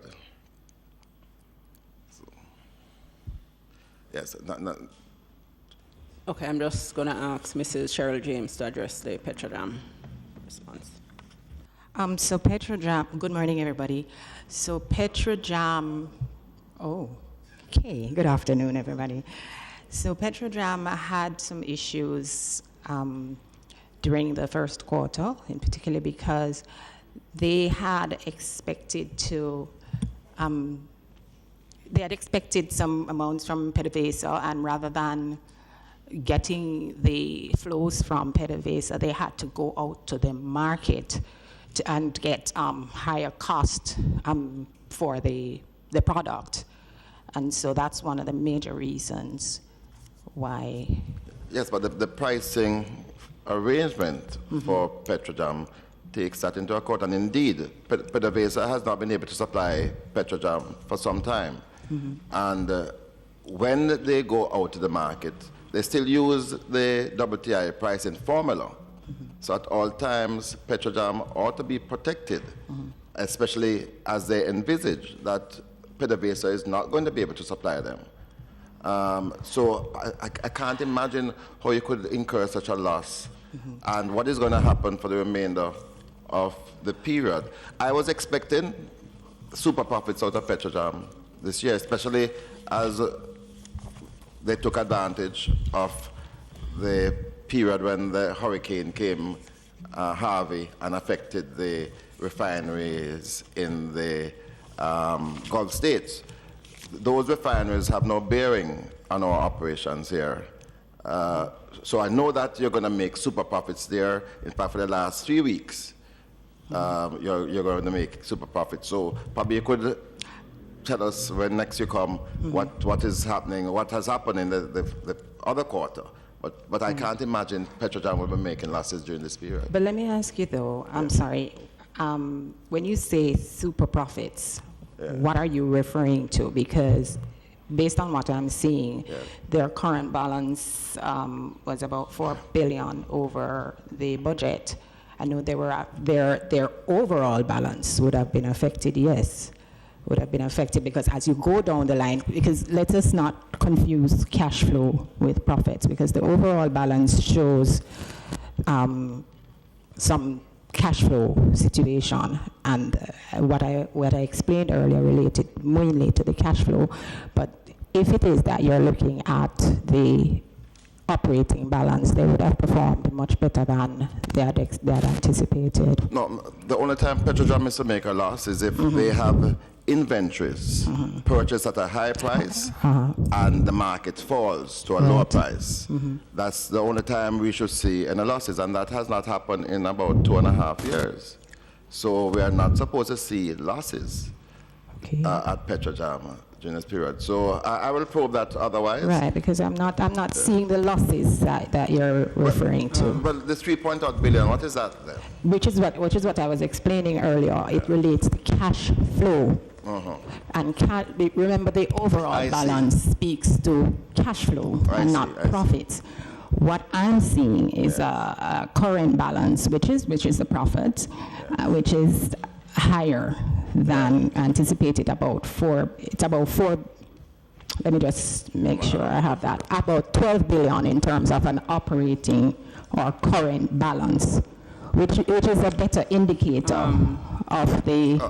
Right. So when you refer to the, when you refer to the $3 billion loss, you are actually looking at a cash flow situation.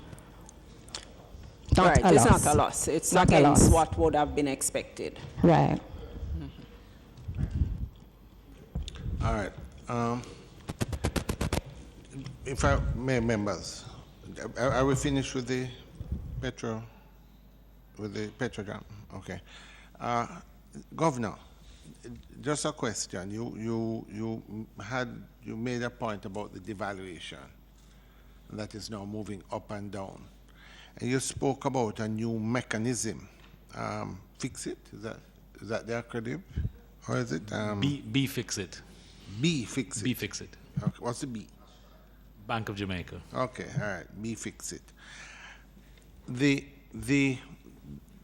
The dollar's been moving up and down and went as high as 131, etc. Now, the B fix it that's in place, you spoke to transparency and openness in the system, and that there are mechanisms to intervene. So have you been intervening in the market with regard to when it went up to like 131, etc.? Yes. And how do you do that? What's the mechanism of B fix it? Well, BFIXIT incorporates a number of different things. I think the relevant part in what you're asking, Chairman, is these regular operations. We have introduced BFIXIT with sale operations, just on the side where Bank of Jamaica is selling foreign exchange to authorized dealers and cambios. And at a later date, we will introduce buy operations. So they're just sale operations so far. We do this through the normal mechanism is what we call a standard operation to sell. And these occur on a weekly basis, on Wednesdays every week. We provide to the public we indicate to the public the sum we are going to offer in the BFIXIT operation for each week, 4 weeks ahead. So at any given moment, the public has the number for, well, today is Wednesday, so we would have had one this morning. So today's number. So yesterday we would have had today, next week, the week after that, and the week after that, 4 consecutive weeks, so that you can know that the Bank of Jamaica is going to offer to the market these sums. We decide on how much to offer based on something that we call market intelligence. We've enhanced our process of collecting market intelligence from the market directly, from the intermediaries, that is forward-looking. So we are seeking to refine and have good information about what we expect will be the shortages, the excesses that could pressure the market at any given point in the next few weeks. We then determine how much we would offer, and as I said, we commit this number 4 weeks ahead. So after today's auction, we will be reviewing, and then before next week, we will then announce what the 4th week ahead number is going to be. In the period that you're speaking about, do you say when the dollar moves up, like it did the other day, when you sell, and you're obviously selling at a different rate to try and keep market stability, do you incur a loss at the Bank of Jamaica for that?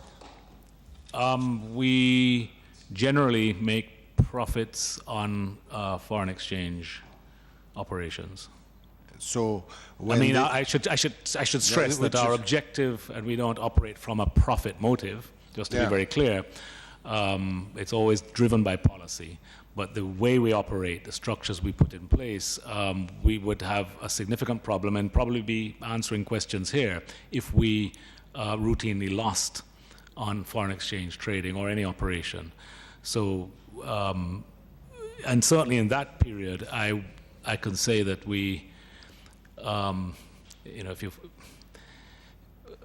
when we decide that we need to add greater sums in the face of pressure, we are considering, yes, the pressure in the market, what may happen, but we're also considering whether there is, in fact, a shortage, whether the balance of payments, for example, is getting worse, meaning there's less money coming in, or whether there's been some sort of a shock that means that Jamaica may have to import a whole lot more, a sudden change in oil prices, for example, that could dramatically change volumes in the market. So we look at those underlying conditions to determine if something like that has driven this pressure. What we've found in the recent months and this year so far is generally there has not been. We found that events have been unfolding more or less as we expected. But what has been changing has been the matter of market perceptions, how big traders and small folks react to what they think is happening. And we have that feedback loop that is well known in Jamaica, where essentially the dollar moves a little bit, people start talking about the dollar moving, we describe it to ourselves as a slide, people say, well, I'd better buy, and so more demand picks up, okay, even though there's not really a shortage, but at this point there is a shortage because more people want today than were prepared to supply. The people who are selling foreign exchange in that period are no dummies either, so they see the same thing and say, well, hold on a minute, and I hold back on selling. Then we get this sharp pressure on the exchange rate. Now, those conditions where nothing really fundamentally has changed in those conditions, we are going to step in and lean against it. We are not stepping in to stop movements. We're not trying to take over the market. But by delivering this supply, what we're trying to signal to people, and especially to end users, Chairman, if I may use this opportunity to speak to the broader public, we're trying to make sure that the end user can get a signal and see that the bank is supplying foreign exchange. Now, they still have to compete with others for that foreign exchange, and that's the competitive market that we're talking about. And in that competition, if you really want your foreign exchange over somebody else, you pay a little bit more. But what we want to see happen in Jamaica, and we think the basis for it has now been set in the last 6 months, is where don't be in too much of a rush, because if you do pay up, the people who paid at 131 or so for foreign exchange may be regretting that today, because the dollar today, you can get dollars at below 130. Now, if you really needed it then perhaps to prioritize yourself in the queue with other people, you pay a little bit more. But you wouldn't do that if you're confident or you're more comfortable that over the period that you really are operating in, the next few months, that there's actually really no shortage. So you're seeing more up and down movement in the exchange rate, but as I pointed out at the beginning, the rate today compared to a year ago, it really hasn't moved by very much, despite that up and down movement. And that creates what I said was a two-way market. And the key point that I wanted to leave with you on this, Chairman, is that you have to look at the exchange market and think it's as likely to go up as it is to go down from here. Now, everybody has to form their own views. We just had a healthy debate about growth rates and issues like these, which have bearing on what's going to happen with foreign exchange. There are a number of other issues. We provide a lot of information about this, and I think we want to be sure through the transparency and the price discovery that nobody is sitting down not aware of what's truly happening in the market in case they want to act earlier, or in case they look at it and say, well, I don't have any reason to rush for dollars. I'll wait until Christmas and buy my dollars then. All right. I hope I've answered your question, Chairman, but I took a little advantage. Yeah. I appreciate your absolutely. allowing me the space to speak Absolutely. about it. There was just a question. I just wanted to clarify our debt to GDP now. Where are we? Well, who would be the right person? I think it's Morrison. Our debt to GDP now, how much is it? As at March, 115%. Yeah, but that's March. No, I'm talking about, do we have any current? I mean, we're in September. We should have. Okay, under the current definition, which would be the new definition, at end of March, we were at 113.2%. All right. No, that's a new definition. New definition. All right. Just to get some understanding, if we have an idea of what it was, say, in March, and this is now, what would it have been in March under the new definition? No, this was March. 113.2 is March. All right. That's March. That's so March. We wouldn't under have the any new. idea what it is now, just to know which direction no, we're going. we don't have the GDP, so we aren't able to give you during the year. All right. So so we wouldn't be able to say. We do have a projection for the end of the year. Yes. What's your projection? 107. Okay. So you're intending to go down by 7%. Yes, sir. By the end of the year. Percentage points. Okay. Yes. Chair, on page 23, the central government summary accounts, looking at the bauxite levy and seeing that the numbers or the projections are made on what future expansion, and I just trying to, I see a zero sum here, especially for 18, 19 and going forward, and seeing that there is an expected growth with the mining sector. And the question keeps coming up, especially in the House, and especially for those of us who are MPs in constituencies that that mining activities take place. And I know the question has been asked on numerous occasions, is there a change in the, or is there any levy being charged, or is there none? What is the status of the bauxite levy moving forward? All right, not a comprehensive answer, but the current situation, to the best of my knowledge, is that there are moratoriums with respect to the bauxite levy that have been provided, and expectations are that inflows will come in under the income tax side, and therefore, for the next few years, the bauxite levy is not expected to show much or any, but the inflows are expected under the income tax side. So that means that the usual inputs that we would get from the Bauxite Institute to put back into these bauxiting communities is going to be a zero sum then? Not necessarily, but I'm unable to say at this point. No, it's a serious matter, you know. I mean, because, you know, myself and MP Stewart here in Manchester, we are affected. Now, we have seen some years where we have not gotten any, and the $4 million every 3 years is not adequate enough to put back. So if there's going to be a zero sum when that itself wasn't adequate, then the impact on these bauxiting communities, I mean, the questions are being asked. I mean, just this week I had a meeting with one of my communities asking about the same issue. So, you know, and I remember the Minister of Mining speaking about the change on the income tax side, but there's no guarantee on that side either that there's going to be any revenue stream. So we're basically probably giving up everything except for employment, yes, but, you know, so yeah, we're basically, because there's no guarantee on the income tax side. And this is a serious matter because the bauxite levy itself was put in for that revenue stream for us, a guarantee. And that increase that Dr. Henry spoke about in the mining sector coming from the Alpart, and then if there's not going to be any revenue coming from either the levy and no guarantee from the income tax side, and it is a serious matter to look at. If I may, just to add, I think I learned of some profit sharing arrangement. No, that's the income tax side. But there's no guarantee on that. No, but I would love to get an explanation as to how that works.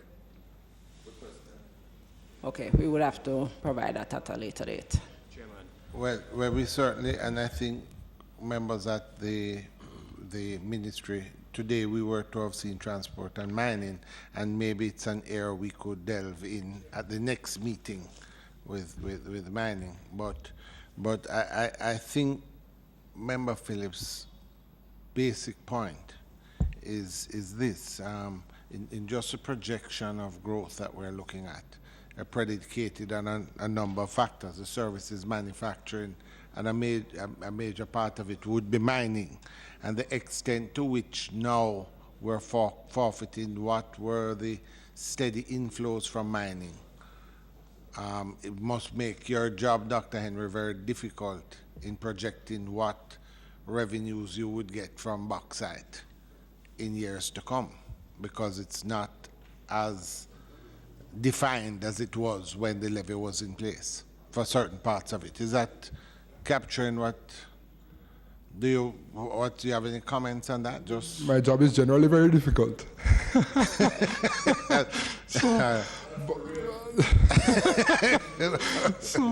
But as FS promised, you know, we get the information in terms of responses. You know, so our projections do factor in the information as we have it going forward, right? We try to inform, all right, policies to grow and develop. I want to, and I heard Member Williams saying the point that growth takes time. And I think we are all seized with that. But we continue to monitor and plan and implement around these initiatives to drive growth. But don't, sometimes we, out of just being impatient for results, we tend to maybe be lax on the types of initiatives and continuing the course. So I just said that I would just continue to do that.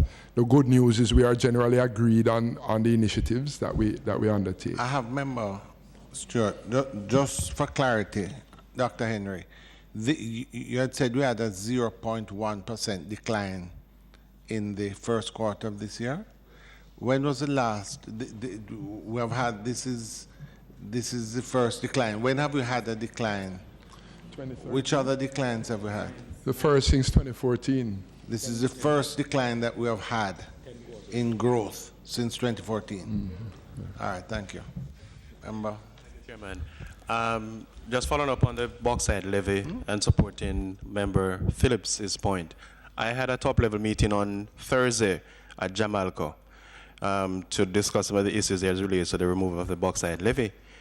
And to see that the bauxite mining continues in South Manchester in particular, the residents are really getting a little bit nervous as it relates to the removal and the impact on the constituency, the infrastructure, roads, water supply, non-existence, and what will happen? How will they benefit from this profit sharing which will be coming on stream, that is proposed to come on stream? Because I believe that is a disincentive to the community, and to see the trucks rolling in and out each day, it is not a pretty sight at this time for the residents who reside in these areas. Dr. Henry, just because I know we are all impatient for growth, but it comes back because certain projects keep coming back into my mind. I think we, on both sides of the house, want to see that growth. It's in Jamaica's interest. But there are some things that we just keep on doing and not doing correctly. Because I would love to see that where we have, unforeseen circumstances like the floods, a drought, that we have multiple sectors that are growing equally and at a rate greater than a 1% or a 2%, that little shift will not drop the growth numbers as great as they do. But remember a unit was put in PIMSEC or PIMC, right, that should help to streamline some of those capital projects. But then we look and we see where we're still falling behind with our completion of projects, one, to our planning. And I use that project of the Bosco Bell, Ian Fleming, which has been to cabinet, should have started in January, but we're still nowhere near even breaking ground or starting. Monies have been allocated in the budget, but yet still we haven't even purchased land. So, why put something like that in the budget, a full amount of $15 million to start a project like that, but yet still. And those are issues that help to stifle the growth, and not prioritizing these projects in a way, because I was just speaking to my colleague around here, because even with the flooding, we have not yet seen the expenditures related to the flooding for infrastructure that would even help to spur the construction industry. With what is supposed to be happening, or what we hear announcing, hotels, the mid-P, I would have thought that we would have seen more than this 2.1 in the construction industry, growth in the construction industry. what are some of the things, and it's a greater discussion that we need to have. Why aren't we getting it right in the numbers that we should be seeing? Yeah? It's as if making one step forward but two steps backwards. Because, I mean, yeah. Just to note that in terms of the budget program to date, the capital operations are essentially online with budget. So the capital expenditure is... It's online, but completion isn't. Completion is still not.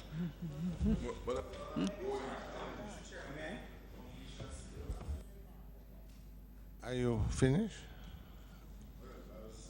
General question to Dr. Henry. Sure, and so thank you, member. Let me say, certainly since I've been on board, I've seen with the PMC construct mechanism has been extremely useful from my own standpoint.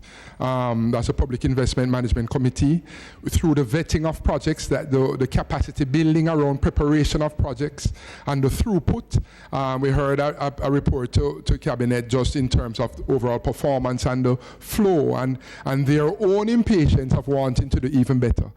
So I know there's a team there that works extremely hard to ensure the sort of avoidance in times past of the sort of mismatch or white elephant. So they do quite a bit in terms of ensuring that. Now, some other factors may affect completion of projects, even when the project is well designed and receives approval. We've seen attention coming to procurement to improve the procurement system and mechanism, because that's been cited by many stakeholders in both public-private sector as a huge bottleneck, and we have seen initiatives and efforts to improve the procurement process. So many things that go. We've seen the job numbers in the construction industry. We've seen some reflection there in terms of improvements. So that's what I would say. But the PMC, and to be fair to them, because I sit on those committees too, they do really busy themselves, and they're very thorough, it seems, in trying to help to build the capacity of preparing, identifying and preparing projects. And these are projects that may come to them and they identify issues that may need improvement and help to build the capacity there. So quite a good construct and mechanism as far as I have seen. I am commending the construct of the PMC. I'm just saying that there are some things. I mean, sorry, my numbers were wrong also with the construction, because you have a financial year 2017-18 first quarter. Mr. Chairman. Quarter one is 1.5%. Mr. Chairman. 1.5%. May I bring to your attention something which... No, is this a point of order? Yes, because I'm still on the floor. It is indeed, Mr. Phillips. May I bring to your attention section 48B, subsection 6. Chairman, I'm not yielding for the member, because the member keep intervening like this. Well, I will intervene until the end of the day. Well, continue to intervene, but I'm not yielding. I'm not yielding. So please, can you turn Mr. off? Chairman, may I voice my objection, and you can make a ruling on it if you... Okay. Yes. Member Phillips, please. In relation to the fiscal policy paper, which we have been erroneously considering, let me outline what the provisions are in relation to that. Section 48B, subsection 6 of the Financial Audit Act, and I read and I quote, "The Auditor General shall, as soon as is reasonably practicable after the fiscal policy paper is laid before both houses of Parliament, examine the components of the fiscal policy paper and provide a report to the houses indicating whether A, the conventions and assumptions underlying the preparation of fiscal policy paper comply with the principles of prudent fiscal management specified in section 48D. And B, the reasons given pursuant to subsections 5D, subsections 2 are reasonable, having regard to the circumstances." I have not seen that certificate coming from the Auditor General Mr. Chairman. And in these circumstances, I would dare say that it is inappropriate for this committee to be considering the paper in the absence of the legally required provision certificate from the Auditor General. Thank you, Mr. Chairman. Thank you, Mr. Campbell. I'd like to read for you an extract from the minutes of the meeting of the House of Representatives held on Tuesday, September the 28th, 2017, last week Tuesday. Under public business, the Minister of Finance and the Public Service, having obtained suspension of the standing orders, moved. Be it resolved that the fiscal policy paper, financial year 2017-18 interim report, which was laid on the table of the Honorable House on the 26th day of September 2017, be referred to the Public Administration and Appropriations Committee for consideration and report. Seconded by Mrs. Juliet Cuthbert Flynn, agreed to. I certify that the above is a true extract from the minutes. Heather Cook, Clerk for the Houses. I suggest that you take it up with the Minister of Finance and the Public Service. Member Phillips, please continue. No, please. Member Phillips, please continue. Member Terrell. Thank you, Mr. Chairman. I was just looking at a question was raised as it relates to the GDP growth rate, and I just wanted to query, as it relates to the real GDP growth rate for the fiscal year 2016-2017, is that not recorded as a higher growth level compared to, let's say, the last 3 or 4 years preceding the ending of that fiscal year? The growth is higher. The growth rate is in fact higher. I'm sorry, I can't hear you. Yes, it is. Yes, it is higher. All right, thank you. Thank you, Mr. Chairman. Thank you, Mr. Taylor. FS, I have a question. The wage to GDP ratio, I understand that we're somewhat on track with that. Can you give us just some comments on it? Okay, so we have a legislated target of 9% for wage to GDP to be met in fiscal year 1920. It's 1920. It's 1819. Which is next year. Next year, and we are in fact working towards meeting that target. Where are we now? We are currently in negotiation with the unions on the 17-18, 18-19 contract period. No, but we're what, about 9.5? Okay, we're at 9.5. Yes. Right about 9.5 now? Yes, at the end of last year, yes. We had come down, we were at about 10, about 2-3 years ago. Yes. And we have gone in that period of time down to about 9.5. Well, we're at 9.3 at the end of last fiscal year. Oh, we're 9.3 at the end of last fiscal year. Yes. So what are we? You have an idea? I think you had given us a figure what we're at now. We're expecting to end this fiscal year at 9.5. This is debt to GDP. So no, not debt, wages. Wages. Sorry, I get caught up in the growth. This is debt to wages. So wage to GDP. Again, wages to GDP. The extent to which we are having some challenges with the growth in GDP, it makes it even more difficult to achieve this target, does it not? Yes, that would be a contributor to the target, to meeting the target. Just to be clear, though, that it is, Chairman, it is the nominal GDP, just to be clear. So you're correct, but just to keep in mind that... You want to, no, just clarify for us who are lay persons. So the wages to GDP ratio is, just to be clear, is to nominal GDP. And so nominal GDP growth is made up of the real growth and the change in effect inflation, what we call the GDP deflator. So there's a prices effect and there's the real effect. So in other words, inflation and real will give you the nominal GDP growth. Yeah. Okay. Just a bit of little clarification, FS. With the wages, the percentage being 9% now, is it that the current offer by the Ministry of Finance for the wage settlement is to ensure that that target is maintained? Right. So the offer would have taken into consideration meeting the target. Okay. So anything over and above your offer would break the target, is that it? Depends on what else is happening. And is it reasonable to say that the police should expect to get no more from you in order to keep the targets? Oh, member Jackson, that is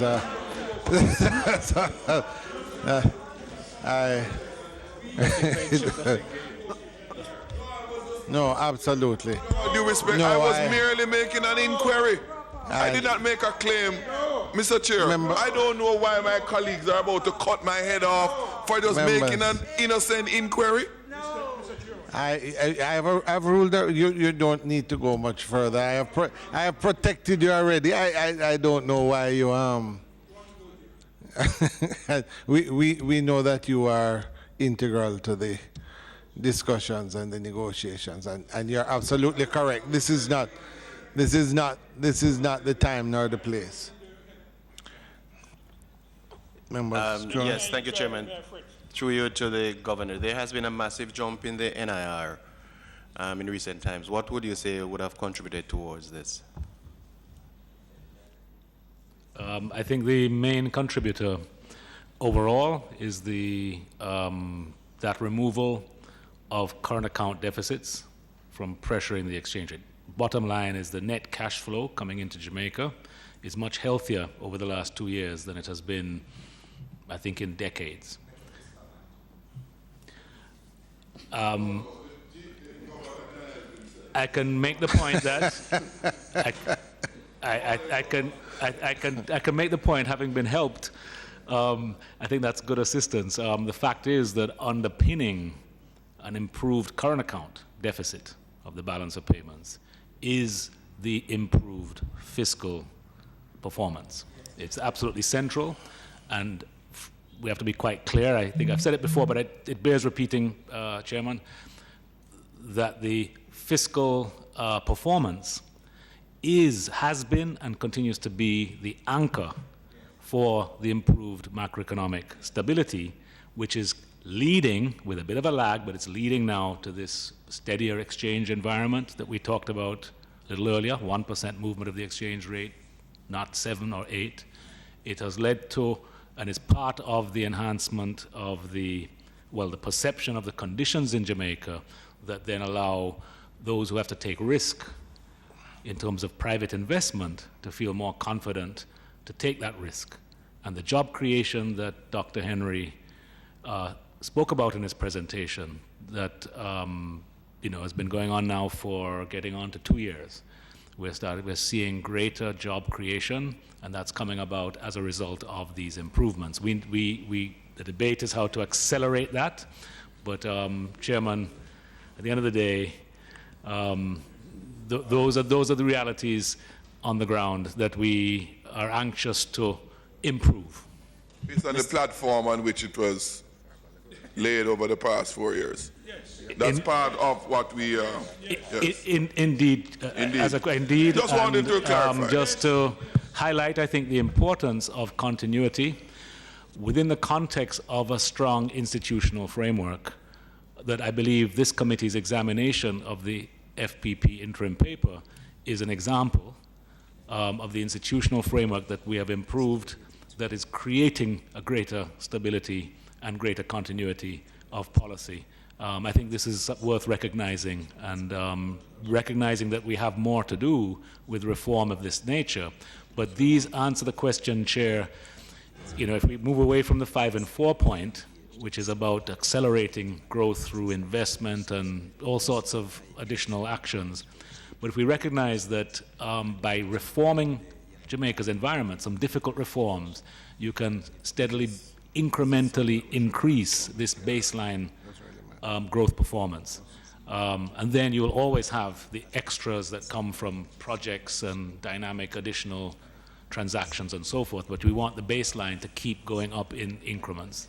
And then you can rely on that for your performance, for your budgeting, for your long-run plans, because you can be pretty sure that the cash flow for fiscal revenues, for example, to support expenditures are going to be sustained in the medium term. Thank you, Chairman. Governor, the GOJ recently engaged in a liability management program.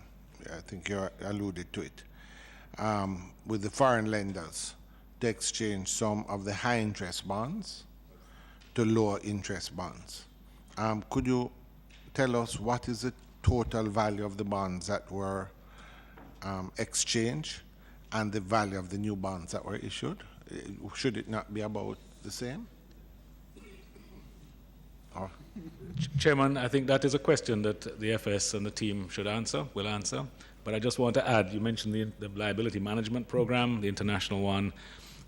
There was a significant domestic action that followed the debt raising, which was the repayment of little over $500 million of domestically issued US dollar bonds. And I just want to mention that in addition. Repeat that. There was a repayment, repayment, I should say, of a little over $500 million of domestically issued US dollar bonds. So essentially, Jamaican investors, locals, found themselves at the receiving end of 520 or 30 million US dollars of cash from the government saying, well, thanks, here's your money back early. That, I think, is a significant action in the domestic market. It's a significant part of the exchange rate adjustments we're seeing.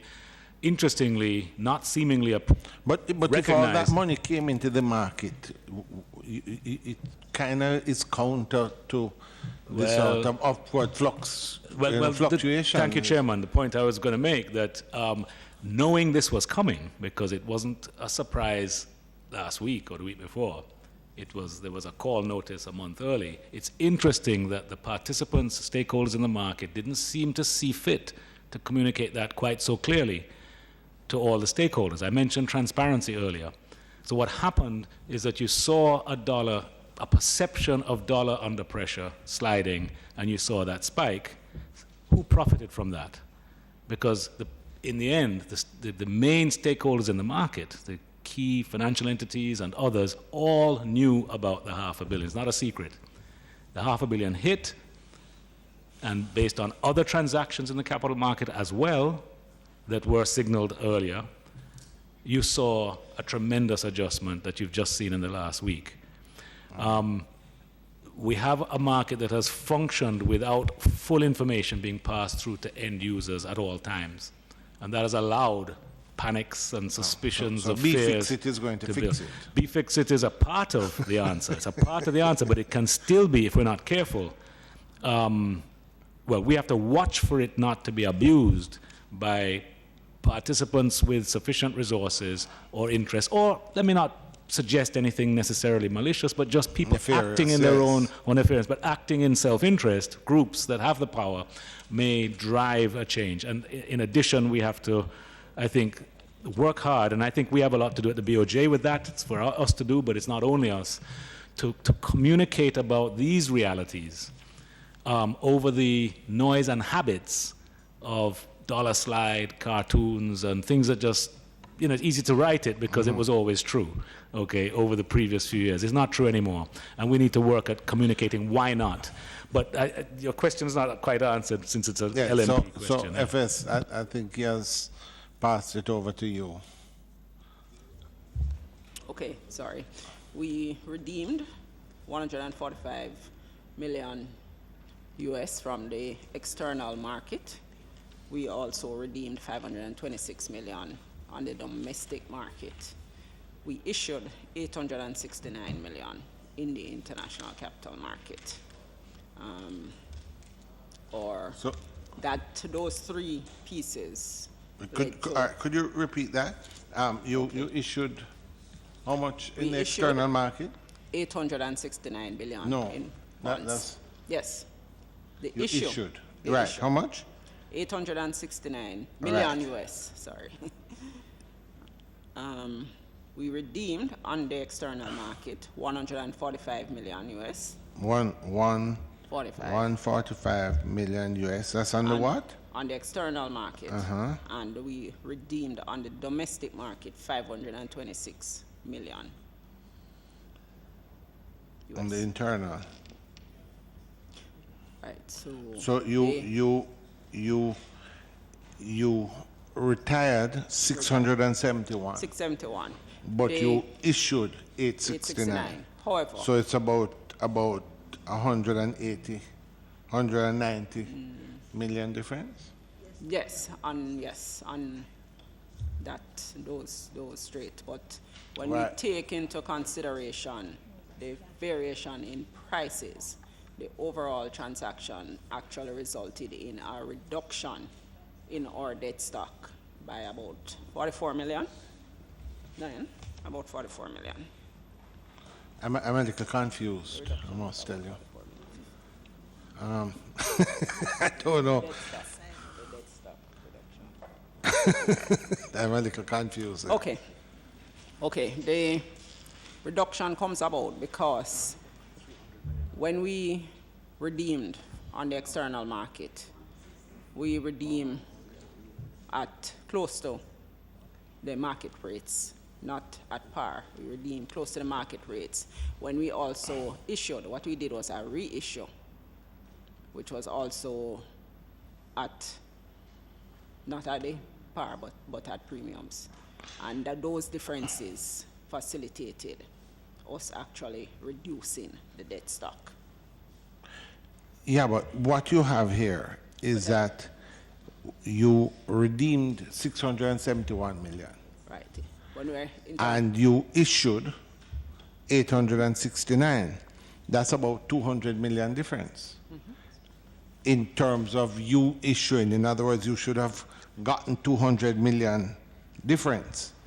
So that's what I'm not understanding. Oh, sorry. The transaction. That's what the transaction.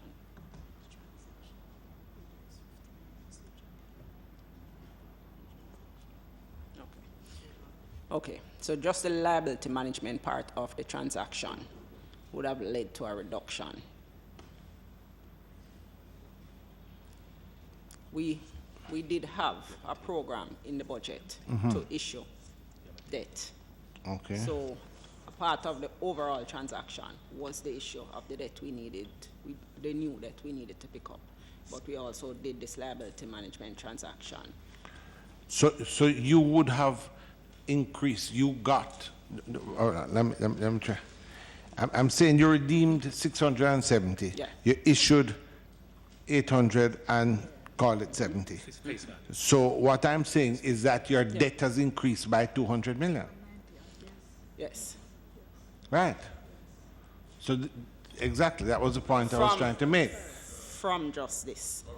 But remember that. So the 40 million you're talking about is what? Would have been just from the liability management part of the transaction. Liability meaning a cost? Apart from, explain that liability. The option to buy back. Buyback of debt. Okay. Yeah, I'm still, yes, please. Well, either the governor. In the budgeted numbers for debt, we were expecting to raise $300 million. That's How much? already baked. That was already baked into the numbers. But when we went to market to do the transaction, because of where prices were and where things were done, the net amount turned out to be less than the 300 million. In other words, you only got 600 and no. You issued. All right. I think it's still not. Yeah. Our numbers not adding up. Yes. Chairman, can I maybe help a little bit? Because I think some of the issues that debt has some complexities, because the debt stock is about what you owe. It's the par values. The operations involve cash flows, okay, which depend on the prices at which the transactions occur, and savings are calculated based on a combination of those issues. It gets a little bit, I think there's some complexity to how to present it. If I could just offer these thoughts and see if it helps, okay? Or it may just confuse further. Let me try. The liability management transaction, that was an offer to purchase back from the market bonds. What occurred were bonds priced at a par value of 175 million. 145. At a par value of 175 were purchased back for $144 million. Okay, there were four different bonds. Repeat that. Hold on. No, repeat that. Sorry, the bonds are 144. The price was 170. Sorry, wrong way around. Thank you. So 144 bonds, par value, were purchased back for 175 million. There's a premium on Jamaica's bonds, right? Because our performance has improved, the prices are higher. The government reopened 2 global bonds and raised about $1 billion in cash. Okay? And these were 2028s and the 2045s that were reopened, that the FS referred to. $1 billion in cash relates to the 869 in bonds. In bonds, exactly. So the actual debt stock would have gone up about 869 because, again, you issue it at a premium. So the bond investors pay more than what we are going to pay them back. It's a premium, okay? So the net inflow for the government cash-wise was 834, and Jamaica called the domestic bonds, the 517 million, 526 million dollars of the domestic notes that I referred to earlier, and that left about $300 million that they then helped to build reserves at Bank of Jamaica. So that's a cash flow picture behind the debt stock changes that were presented. You were right.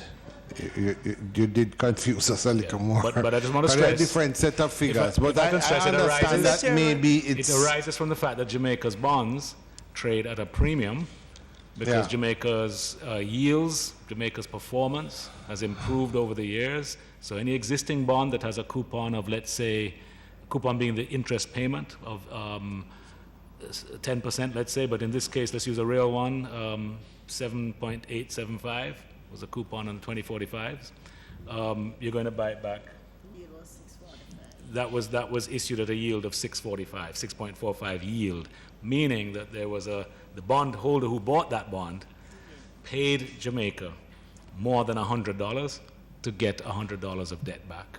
Okay, that's a premium, and so we get more cash than we have to give back. Yeah, but I'm just clarifying in my mind that we bought back about $670 million worth of debt. That's what we retired. Bonds, yes. Yeah? In terms of actual bonds, yes. Okay. That's correct. But we issued some new ones. Presumably at a lower rate. Yeah, because that's why you would retire the more expensive one. And longer tenors. Yes. And longer terms Not just too. rate. Yes. Lower rates and longer terms, so better for us. But you issued 869 million. Yes. So in other words, you issued 200 million more than you. So you have borrowed 200 million more. I only say it because in a debt management, we were thinking we were going in the opposite direction. So I'm just trying to clarify. I ask that it would be clearer if they laid out the figures? No. It's not a matter. It's a difference between, as the governor said, the debt stock, what is in the debt stock versus the market price of the Sir? Just to note though, that 200 that you are coming up with in bonds actually gave us the 300 million in cash that we needed for the year. For the year. Put in reserves. Right, so only 200 Oh, went you on the wanted stock, more money but in reserves? We actually have 300 as programmed in the budget. Right. Yeah, I think if I can just emphasize, the 300 million that FS just mentioned was programmed to be brought in, and Minister Williams had mentioned that it was programmed to be borrowed this year by the government in dollars to put into the BOJ. This operation achieved that with an increase in the debt stock of 200 odd million. Yeah. Your reserve that you put in is as a result of increased debt. In this case, in this case, a gross increase of debt in the reserve, and an increase of foreign debt, not debt stock total. Okay. You have an increase in your foreign debt in order to increase the reserve at the BOJ. Sorry, if I may, the borrowing is for budgetary purposes. It's for what? Until we use it, it is in fact in the reserves. Budgetary purposes. Budgetary purposes. Wow. I think it's an important point because when we say give it to us, remember. So when you what forego the $31 billion, you borrowed in order to finance it. Well, I want to be clear. I think I may have introduced a little bit of a confusion when I say it's for reserves. Remember, the money that is raised is placed with us, but what gives us reserves is the US dollars. We basically buy it from the government, and they have the Jamaican dollars. So as for budgetary financing, just to be clear. They don't spend the foreign exchange; they give you the benefit of the foreign exchange. Exactly, and remember the quid pro quo, if you like, or the arrangement. Just to be very clear, is that all of the foreign exchange requirements of the government, this is the arrangement, and through the PSE facility of public sector enterprises, larger ones, are met by the Bank of Jamaica in terms of foreign exchange, not in terms of the money to buy the foreign exchange. So the budget support purpose of the borrowing, I just thank you for the clarification, FS, is important to understand, yeah. Just the foreign currency, because at the end of the day is the bank, is the Ministry of Finance that has to provide the money to finance that foreign exchange that they purchase to lend to you. Sorry, Chair, if I may. No, we do not raise funds to lend to the Bank of Jamaica. Not to lend, but you provide what they purchase from you. The funds were raised in line with the budgetary operations to finance the budgetary operations. Our accounts are in the Bank of Jamaica. Once we place the funds there, they are captured as a part of the net international reserves. And just to confirm the last point on the debt stock overall, just to keep in mind that the figures we just talked about, the 300 million that has come in, from the fiscal point of view, it is all of the debt. So you still have to look all of the debt. So you still have to look to the fiscal profile, the primary surplus, and what happens to the debt stock itself in aggregate, just to be clear. And that, as I recall, the FS just pointed out, the expectation is at the end of the fiscal year, the debt stock to GDP would fall by some 7 percentage points or so. And Mr. Chairman, if I may, to the Financial Secretary, and the process that you outlined, Madam Financial Secretary, that is in keeping with the ordinary practice to ensure that sufficient funds are raised to meet the budgetary requirements. It's quite normal. Yes, it and is. it in fact yielded an excellent result in terms of boosting the net reserve. Yes. Are you saying yes? Yes, that's correct. Yes, it is correct. Thank you so much.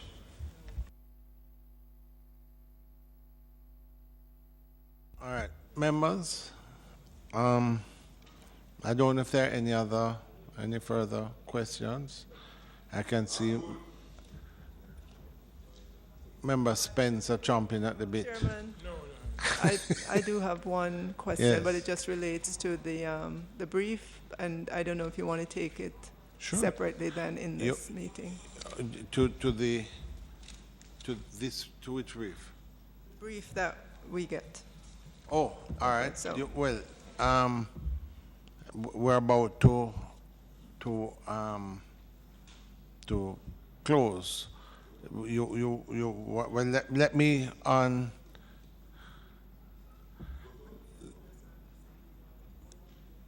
All right. Yeah, well, let me, all right, members, on your behalf, let me thank the Ministry of Finance, Financial Secretary, the Director General of the Planning Institute, and the Governor of the Bank, and the entire team. Very impressive team that has turned out today. I think we've had a very interesting and enlightening discussion, certainly for me. As you know, we are all in your hands, in your hands. So thank you for coming. Member, let me just take because would you like me to release them and we take it in camera? Okay, so thank you all for coming and Godspeed.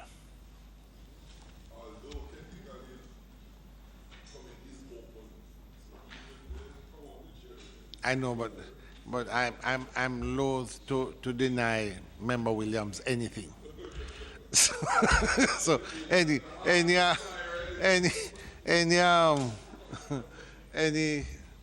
request? Nice. Good. Well done. Take care. Good to see you.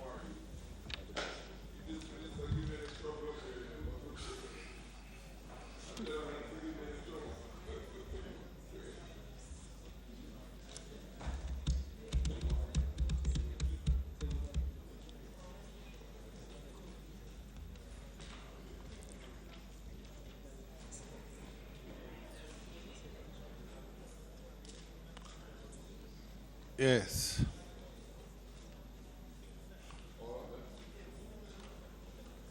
This is. Where is this to go? Oh, all right.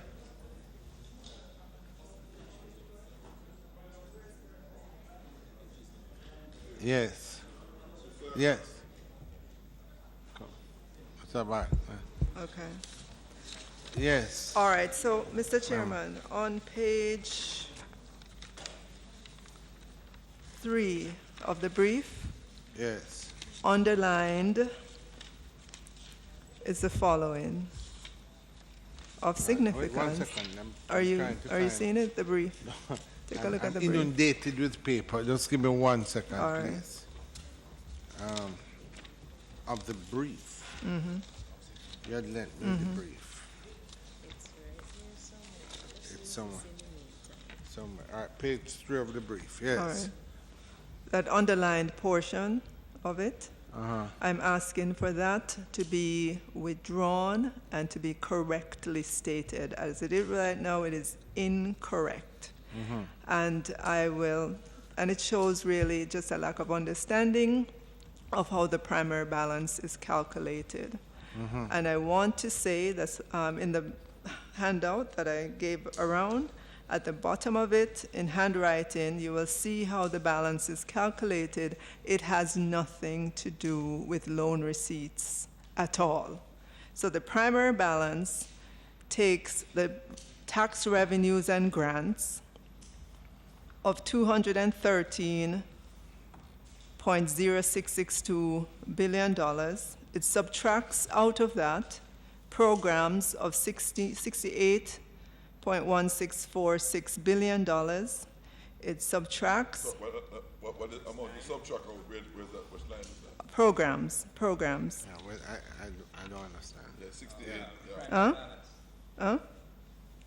Primary balance. The primary balance. Revenues and grants minus, non-debt expenditure. Revenues and grants, but the non-debt expenditure are the programs, compensation of employees, and capital expenditure.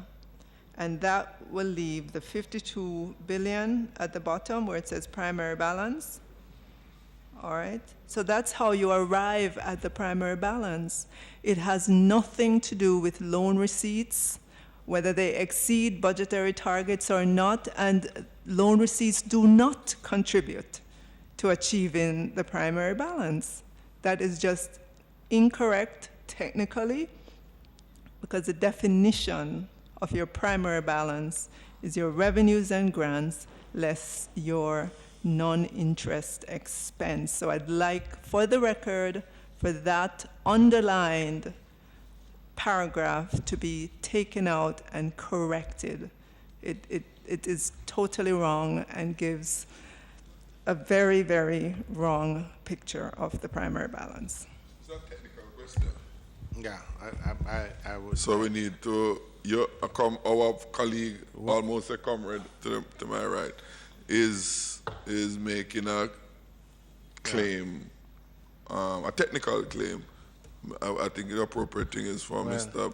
Yeah, he's our technical advisor. Would you like to reply to it, or? She's basically right. I was in more ways than one trying to. I'm sorry, Mr. Chairman. I'm sorry. Yeah. I couldn't hear him. Is he saying right? Minister Williams is in fact correct? Yes, I'm saying that she's basically right. Yes, we thought so. How the primary balance is defined, right? It is revenues and grants minus non-debt expenditure, right? I was trying to more or less account for the impact of the what do you call it again now? Beyond budget borrowing, right? On the total. The total expenditure, right, and how it might have some kind of a reflection or impact on the primary balance. No, I beg to differ. I beg to differ. This just gives the impression, and actually not gives the impression. It says this contributed greatly to the achievement of the primary balance. That is incorrect. It is not right. And you cannot leave this impression, you cannot have written that on paper to say that this has contributed greatly to the achievement of the primary balance. The primary balance is taking your tax revenues and grants, you're subtracting out your non-interest expense to get to your primary balance. It has nothing to do with your loan receipts. Well, I take the point. I think that has been solved. I take the point. By what? All right, so, well, for the... Yeah. Yeah, but then in trying to explain, yeah. But Mr. Chairman, we've accepted that Minister Williams is correct, nonetheless an error. We can include it. Well, I understand, but I'd like the report to be corrected. Yeah, absolutely. I think that's reasonable. I would say, though, Member Williams, these really just go to members for their... it's not something that goes out publicly, but what I would say to you, no, but remember, I'm in full agreement with what you say, and I must, on behalf of the committee, thank you for bringing this to a point, although it wasn't. Thank you for your intervention. All right, so members, and all right, so members, I find Mr. Jackson has gotten more unruly over the last week. Have you noticed? All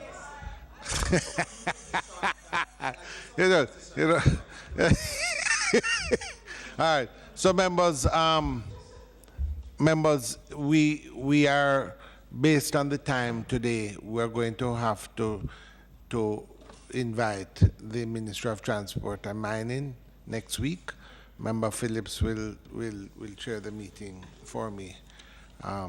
With that, members, if there's no, I would ask members, if possible, I think it is important if we could get the report of this meeting as quickly as possible, which really the details of it are just the issues that we highlighted. I don't think we have to redo the report, just the points that we thought and where we got clarification. If we could do that, circulate it as early as possible.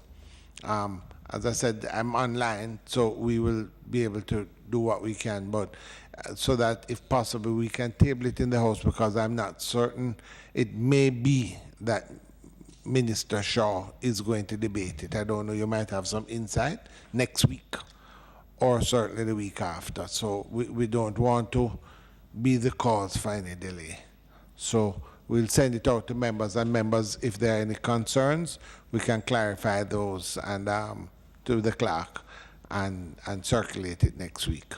Is that agreeable to members? All right. With that, members, the meeting is now adjourned.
Make sure the children get immunized. Hear this. Immunization, it is a must. This is not a joke thing, this you can trust. It is required by law for entry to nursery, to daycare and to schools. Listen up, it is necessary to prevent diseases such as the measles, the poliomyelitis, the lockjaw and the whooping cough. Immunize your kids, keep them healthy, keep them strong. Prevent deadly diseases such as mumps, rubella and diphtheria. Immunize your child today. Immunization, a key to good health. A message from the Ministry of Health and PAHO. So everybody does it. So who loses when you steal music or buy stolen music? Everybody. Every time you do this, it makes it harder for me to do this.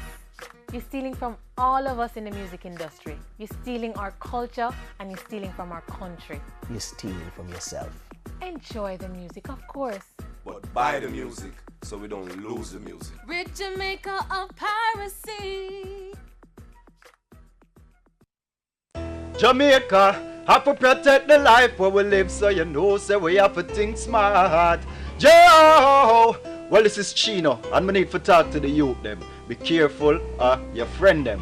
People who really care about you and check for you, not gonna put you in a situation where you can end up going to prison or end up losing your life. So you need to stay focused, stay in school, work hard and don't follow no friend. And remember, a gang is a dead end. A message from the Ministry of National Security.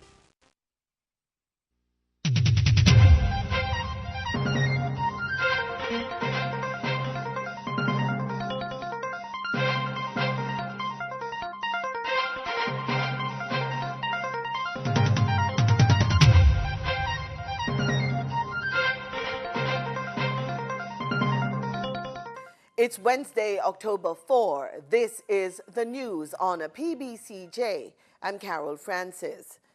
Japan, the main market for the island's premium brand Jamaican Blue Mountain Coffee, has reportedly refused to enter into new contracts with local producers. According to Agriculture and Commerce Minister Carl Samuda, Japanese coffee traders have outrightly refused to pay more than $40 per kilogram for Blue Mountain coffee and have rejected attempts to renegotiate contracts that will see them paying more for the premium brand. The US $40 per kilogram is reportedly less than the $60 that the Japanese have been paying in the last 2 years. This comes amidst complaints from Blue Mountain coffee farmers about the price at which they are being paid per box of coffee. Managing Director of the Mavis Bank Coffee Factory, Norman Grant, says the final price is dependent on the price that processors are able to garner from traders. In the meantime, the government says it will be providing $80 million to help coffee farmers resuscitate their holdings. Mr. Samuda says the government wants to help farmers increase their productivity so that they are better able to see positive returns. He was speaking at a press conference at the ministry in Kingston yesterday. National Security Minister Robert Montague has staunchly defended the major organized crime and anti-corruption agency, MOCA. The minister was piloting the MOCA bill in Parliament yesterday. Since then, MOCA has, in collaboration with other law enforcement agencies, contributed significantly to the investigation and prosecution of serious crimes. MOCA's success is due largely to the collaborative efforts of law enforcement agencies. Among the issues addressed in the clause of the proposed bill are the administration, financial provisions, oversight committee, protection of intelligence officers, and protection from liability and suit as it relates to MOCA. According to the Security Minister, the passing of the MOCA bill can only serve to strengthen the ability to manage organized crime. MOCA will provide the sustained, focused, strong cross-cutting investigations and integrate complex legal, financial and personal data from diverse sources and jurisdictions, which will aid in tracing and seizing the proceeds of organized crime over the long term. In short, Mr. Speaker, MOCA is here to help to take the profit out of crime. MOCA is expected to break the power of major criminals, eliminate the influence of facilitators, and eradicate the pervasive corruption that allows criminality to flourish. Minister of Health, Dr. Christopher Tufton, says the ministry's initiative to prevent cervical cancer through the use of the human papillomavirus, HPV, is continuing. The Ministry of Health has identified, as part of its commitment to public health, cervical cancer as a major public health problem in Jamaica, as almost 50% of women who are diagnosed each year will die from this preventable disease. The Ministry of Health has therefore introduced this HPV vaccine to provide 90 to 100% protection against HPV types 16 and 18 into the routine immunization program. This HPV vaccine is being offered to girls in grade 7, that is grades ages 9 to 14 years of age, the majority being 11 to 13 years old, free of cost, so at the expense of the taxpayer. And this vaccine, Mr. Speaker, very important to note, is not mandatory. It's not mandatory. The disease is the second leading cause of cancer-related deaths in Jamaica. Minister Tufton says approximately 392 women are diagnosed with the disease each year in Jamaica. In Jamaica, the estimated cost is of the just under 400 cases annually, Mr. Speaker, is some $274 million. I should point out that this figure is only for radiotherapy and does not include diagnosis and chemotherapy. The ministry has adopted several initiatives to ensure the HPV vaccine program is rolled out in a safe and effective way, including training sessions for healthcare workers and a public education campaign. Persons with concerns about the vaccine can call the ministry's toll-free line 1-888-1-LOVE or 1-888-663-5683. That's 1-888-663-5683 to clarify their concerns.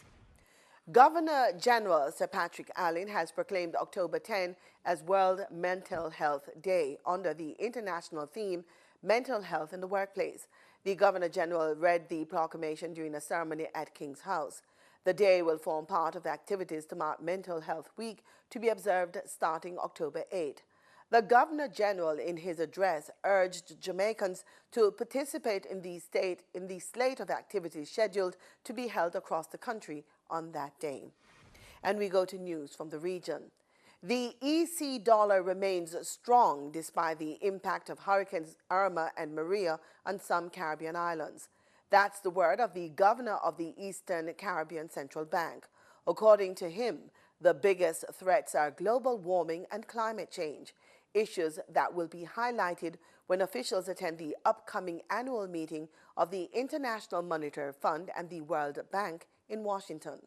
It seems to me that there are two immediate tasks facing our region. We have a lot of things to do. The first is to get the international community to fully embrace the reality that climate change is real and action is required now. That's number one. In taking action, we must confront the analytical absurdity and callous classification which puts our poor, vulnerable, small countries in a category described as rich, such that we cannot access concessional financing and grants for reconstruction. That's an absurdity. And if we didn't know it before, after Hurricanes Irma and Maria, we ought to know that now. So that next week and the week after, those of us who are in Washington will be making this point just as it was made in the United Nations at the General Assembly a week and a half ago. The Dominican Republic's international flag carrier, Power, has donated a quantity of school supplies to Barbudan and Dominican children affected by Hurricanes Irma and Maria as they resettle into new institutions of learning. Power added Antigua to its network of destinations in 2015. The hurricane disrupted service to Antigua. They will begin a once-weekly service to Antigua as of October 7.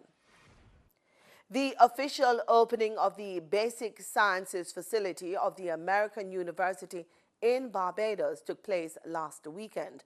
Founded in 1999, the AUIS was previously known as the University of St. Eustace School of Medicine and was established by a group of medical school educators and administrators.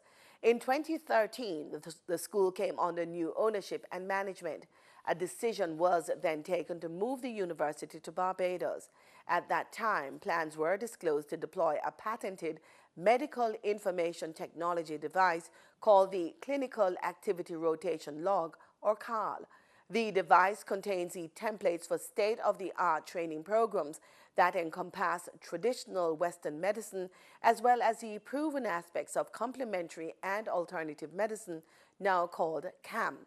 The first group of medical students to enter the American University of Integrated Sciences School of Medicine graduated on the weekend.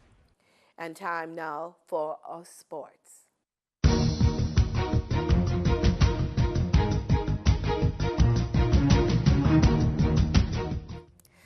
And in sports, we bowl off with cricket. West Indies selectors have retained the 15-man squad, which toured England, the two-test tour of Zimbabwe, starting later this month. All-rounder Jason Holder will once again take charge of the Caribbean side, marking his 6th test tour of duty as captain. Despite losing the recent 3-test tour of England 2-1, the Windies captured the imagination with a stunning 5-wicket victory at Headingley to level the series. The chief selector, Courtney Brown, said the players had shown the necessary qualities which were key to the side's further development. West Indies have never lost a test to Zimbabwe, winning 6 of the 8 career meetings, and will fancy their chances against a side which has played just 13 tests inside the last 4 years, winning just 2 and losing their last 9. The two teams last met in the Caribbean 4 years ago when the hosts swept the 2-test series. Meanwhile, Englishman Graham West has been retained as head coach of West Indies A for the upcoming series against Sri Lanka A. West Indies A faced the Sri Lankans in 3 four-day tests from October 11 to 29 in Jamaica, before taking on the tourists in a 3-day, one-day series from November 1 to 5, also in Jamaica. And in other sporting news, Tokyo Olympic organizers have reportedly said prolonged summer rain has temporarily brought high levels of bacteria to a venue intended for triathlon and marathon swimming at the 2020 Games. The admission came during a visit by International Olympic Committee officials to assess Tokyo's readiness to host the Games with just a little over 1,000 days to go. Samples taken from late July through early September at the Odaba Marine Park showed elevated levels of pollution. Sports director for the Tokyo 2020 Organizing Committee, Koji Morifushi, has rejected the idea of changing the venue, pledging that measures will be taken to provide an excellent environment for the sport during the 2020 Games. And that's news and sports. Weather is next.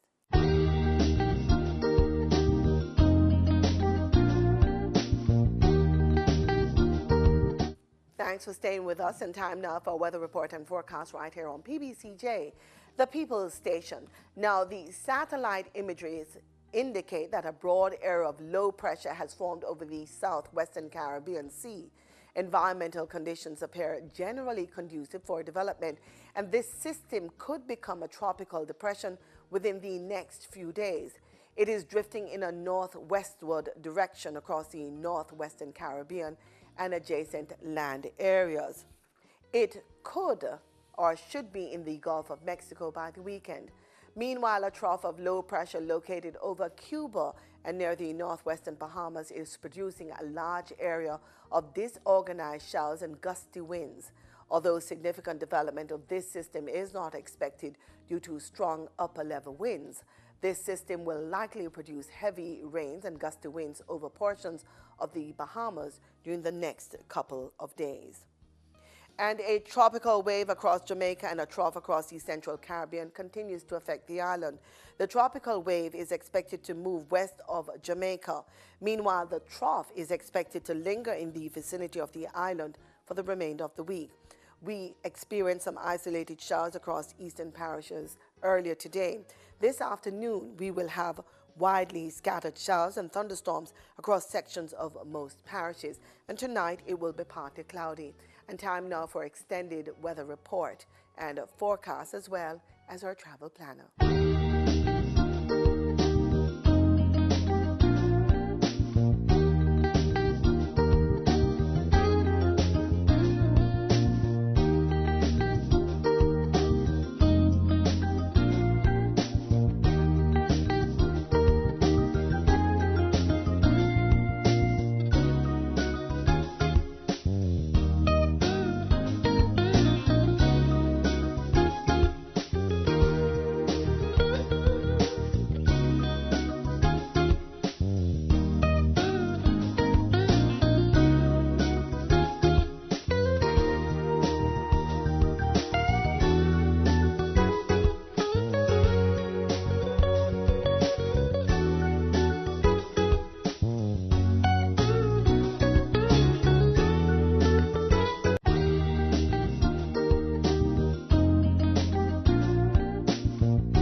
And that's our weather report and forecast. Join me again tomorrow, same time, same place for more news, sports, weather, right here on PBCJ, the People's Station. I'm Carol Francis.